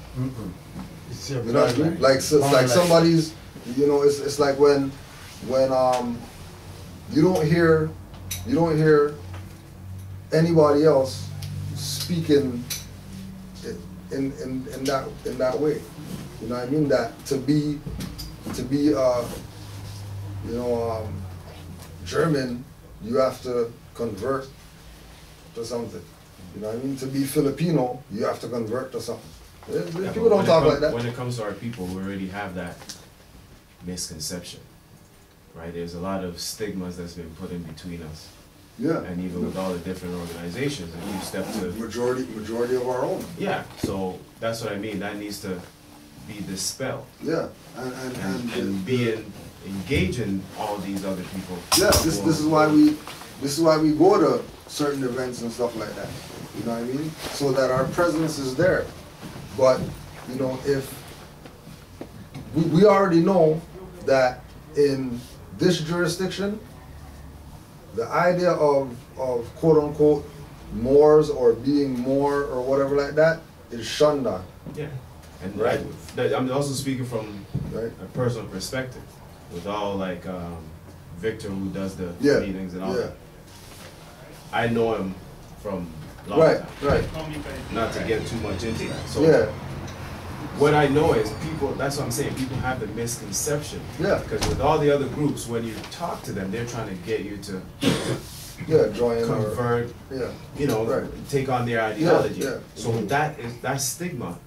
It's something that with permeates in our that's community. what I'm saying. Just being there alone, right, with other events that he's been there and you know, the Moorish table was there, I heard people, they're Muslim guys, and right? Because that's what I'm saying. That needs to be dispelled. We can't just take it as I don't mean to call you, but I think the perfect individual to dispel that would be you, since you have the understanding. So you don't really necessarily have to look to us as Moors to go and dispel it, because you have the understanding. So if you hear people getting caught up in the nonsense of that, we're this and we're that and we're religious and we're that, you know better. You be like, hey, hold on a second, yo, it's not that like that. This is how it actually is, and then you be doing your part to help and dispel what's going on. You know and I mean? Also to keep this a pure and divine movement, we can't put money towards anyone who is talking about misnomers. You can't support them. Why? There's enough people who will support the March of Black, the March of this, the March of that. We can't be the ones to give them our money to talk to our people. So which local Moors that are, you know, high up here in knowledge can we support locally in Toronto to come and speak too? I mean, it's great that Cujo's there, right? I'm saying more, but we need a variety. Any more is great, but what I got a misunderstanding maybe that you were talking about, like having us support different people who are maybe an African, you know, historian or someone who's coming with the wrong banner. I meant like on a Moorish level. That's what I thought he was saying. But so I'm saying metaphysics as well. Yeah. Because cultural educators, I'm loving that. I'm missing that. I mean, I'm just speaking for myself. Right. I don't know if anyone else feels that too. Yeah. But metaphysics, Moorish science, all of that. Yeah, and again too, it's like, you know, the because that's an outreach as well. Remember, when they come, it's an outreach. Yeah, for sure. As long as they're coming with the right banner, it's someone we need to support. Yeah. I mean, it's really just the people. You know what I mean? You're looking at, you know, the individual might want a lecture fee or whatever, plus their accommodations, whatever like that. Yeah, it can get expensive. It's finance, you know, to, you know what I mean? Which is why, you know, sometimes we do the Skype thing where, you know, it's a little bit easier on the finances. You know, they don't gotta go anywhere, they're at home. So you might not have to do a lecture fee, you might just give them a donation or something like that. But all these things are things that it's gonna take finance to do these things. You know what I mean? And you know, like we're saying, there's enough homegrown talent that we don't necessarily need to go outside to get certain messages across. You know, it's you know, we could use what we have.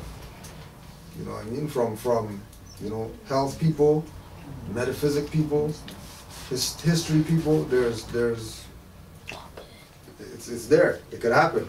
Just the people recognizing really what it is that this is, right? And then doing what it is that they should do so that it blossoms, flourishes, however, you know what I mean, we want to look at it. And again, it starts with the thing with, you know, the community saying, okay, well, you know, we're going to put money in the pot. We're not even going to look at how much it's growing or whatever. We don't even care. We're just going to put in there. I got $10, put this in the thing. Right. I got 20 up, just put this in the thing. You know what I mean? I stumble over some whatever, put this in there. And then eventually you have something, you say, okay, well, you know, we want to bring somebody. All right, it's going to cost whatever. You got your little pot, you pay for it, and then there it is. Things going to happen. There we go. Just like our own government, running our stuff. Show Running that our we're own self. competent. We can take care of business. We're competent. We got the brain. We got everything. If you notice, sometimes you work in some places where the European them are. Problems there. It's only a Morris figure it out. You guys answer me now. Tell me. Who figure it out? Anytime Morris there's figure issues. it out. Not conscious of who he is, but he's the one that figure it out. I see that every day. And you all seen that. Even in school, a math subject, whatever. Yeah. One of you guys, it's in your DNA. That's why. You gotta let it out. And get to know it, recognize it. Brother Rennie. Yeah, I was just touching on, or building on, or adding on to, I should say, onto the whole thing of, you know, pitching into a pot and all that. When I was, the main thing I was taking in was, when I was on some time off, I got to study the Quran, the Circle 7 more.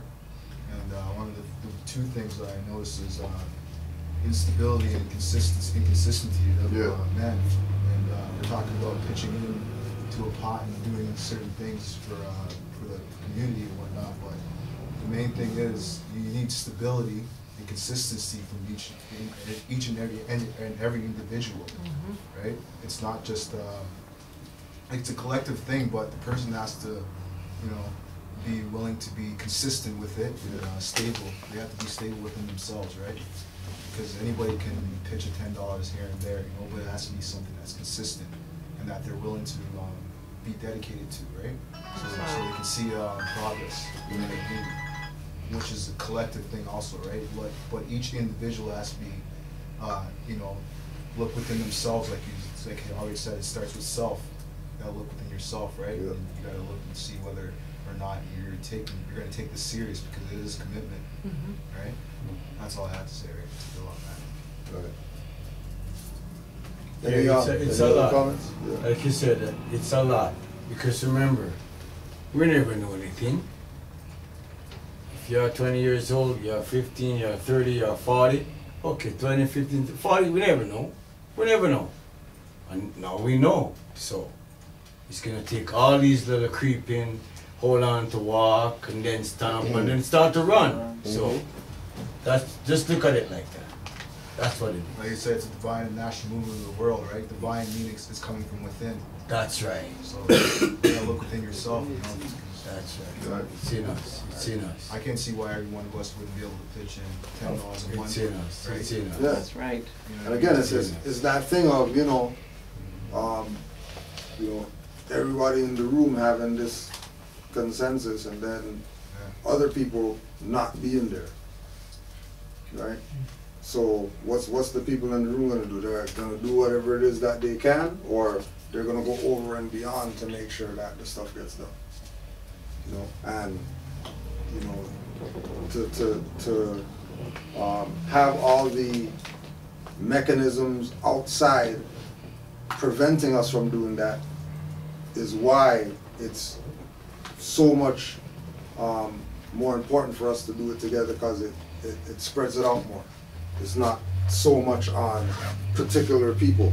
It's something that everybody has an impact. You know what I mean? And again, once the individuals start realizing what it is that they got, once they're studying, they're going to see the importance of making sure that, you know, they support what Drew Ali laid down. You know? Oh, another thing too, the brothers mentioned earlier that we need security, we need a military. There is muftis, right? You know? Right. And there are, in today's society, because we are part of ourselves, the government that we're living in, we have brothers and sisters that are in, that do their own security. They have their own security, you know, they have their own security services, whatever you want to call it. Yeah. Those brothers and sisters, if they were enlightened, they would have that established already, right? So there'd be no need for, like you're saying, like the Black Panthers, if they were on that consciousness of Moors, there would be no need of thinking, how are we gonna get the protection? Right, and you know, majority of the time it's our own that hinders us. You know, majority of our time it's our own that hinders us. So once we start getting the information, and in us getting the information, we start applying it even on low levels. You know what I mean? Like we're saying, you know, start off with anything you sign with these people, reserve your rights. Moving forward, these are some things of activity that we can do. You know what I mean? Reserving our rights. You know, making sure that we stop calling these people officer. You know what I mean? Stop calling Canada government. You know what I mean? Stop recognizing that Toronto, all the other corporations. Not start there. Change our mindset, then stuff out there is going to change. Stay consistent. Right? Change our mindset, out there is going to change. Professor. If our mindset doesn't change, then we're trying. So, to put action to word, all who have, please donate. But very soon, I see the women are coming, and it's 4:15. It is our time. It's women's time right now, so we're gonna get out there away, because you're kicking us out? Not before you contribute. Just a couple of announcements. Yeah. Happening today. Brother and sister, there's a couple of books that you need to go get if you can. In regards to you asking about who were slaves at certain times. Book called White Cargo, and another book called They Were White and They Were Slaves. And another book, if you're willing to not pay mortgage for a month or rent, it's called The Forgotten Cause of the Civil War. Like that breaks down everything in terms of who were slaves, who came, who were enslaved. More or less, we were doing most of it. So go get those books. That's the first. Second, Fridays, we're going to be doing classes again. We had a good one on this Friday that just passed. It was good. So come through. What we do on Fridays, 7:30. What we do on Fridays is we go in depth in terms of certain questions that you ask. I'm not saying that we can't answer them today. It's just that, you know, it's a little bit of a much bigger group. But Friday, even if it is a bigger group, we go more in depth in those questions, like in terms of nationality. Most things that we talk about too, is the membership forms. Purpose of the membership forms, the reasons for the membership forms. A lot of us, like I said, we do fill it out, but understand that it's a contract. What is that contract? I'll just where's your markers? Basic contract of what we got is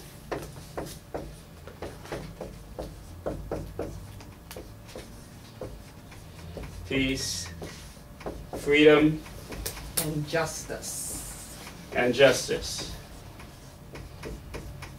More or less, by filling out this contract, you agree to these terms and abide by them as well too. There's more to it, but this is just the basic.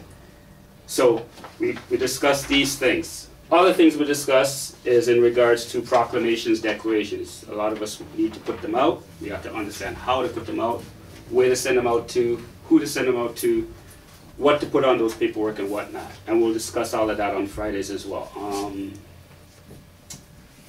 else is there I was going to talk about? Well, that's it, basically. But yeah, so Fridays, 7:30, sharp, and not stopping. We start, we finish. Usually at 9:30. We didn't leave here till what time did we leave here Friday? 10:30, something like that. But whichever. Yes, I know how to come. I went somewhere, but then I come back. Thought I was late. Oh yeah? That's okay. Oh, whichever. Whenever we stop talking, we finish. We done. Yeah. And so if you have any more questions, You could direct it to myself. My email address is, write it up. I don't want to take up too much time. I'm trying to keep it short because I usually speak for a while. At hotmail.com. Introduce yourself to me, and I'll send you some information, mainly the membership forms. Whatever other information you want, that's for announcements that we're going to be having. That's going to be for any notices that I send out, be through email. Because not all of us can make it down to them. Today's packed in here. Oh my gosh. All right. So on that, that's it. Any other questions? You could ask us. We're leaving out of everything. White Cargo. They were white and they were slaves. And the last one is the forgotten cause of the Civil War. There's tons more, but these ones will go a little bit more in depth in what you want to know. And for the women, for the women, there's Missed the cup. It fell.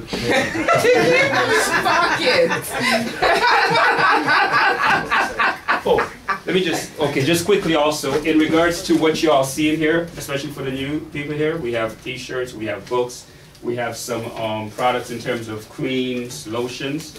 These are things that's been donated by people that make them.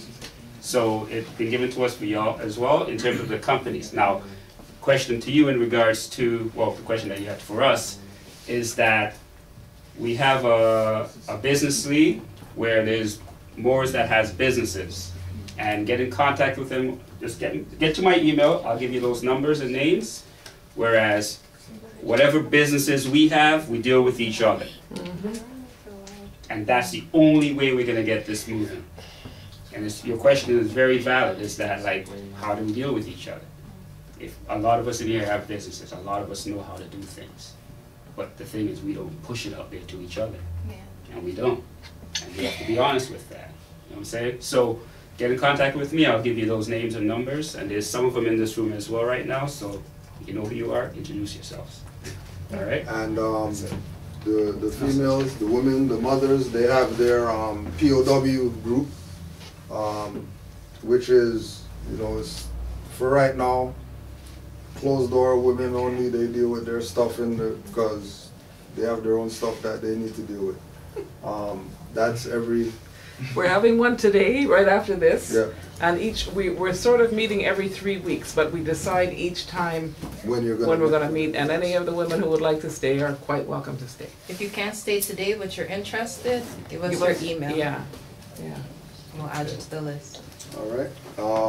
So we'll just close out. Thank you everybody for being here. Islam to the morning. Boys, get out. And everywhere else. Boys. Are we done? Girls Club time now. We're not women. Power of women. Little rascals we get kicked out. So we'll just close out with the prayer before we get too active. We'll just face the east. 5 on the left, 2 on the right. Allah, the Father of the universe. Allah, of the universe. Father of love. Father of love. Truth. Peace. Freedom. And justice. Allah is my protector. Allah is my protector. My guide. And my salvation. By night. And by day. Through His holy prophet. Noble Jawali. Islam.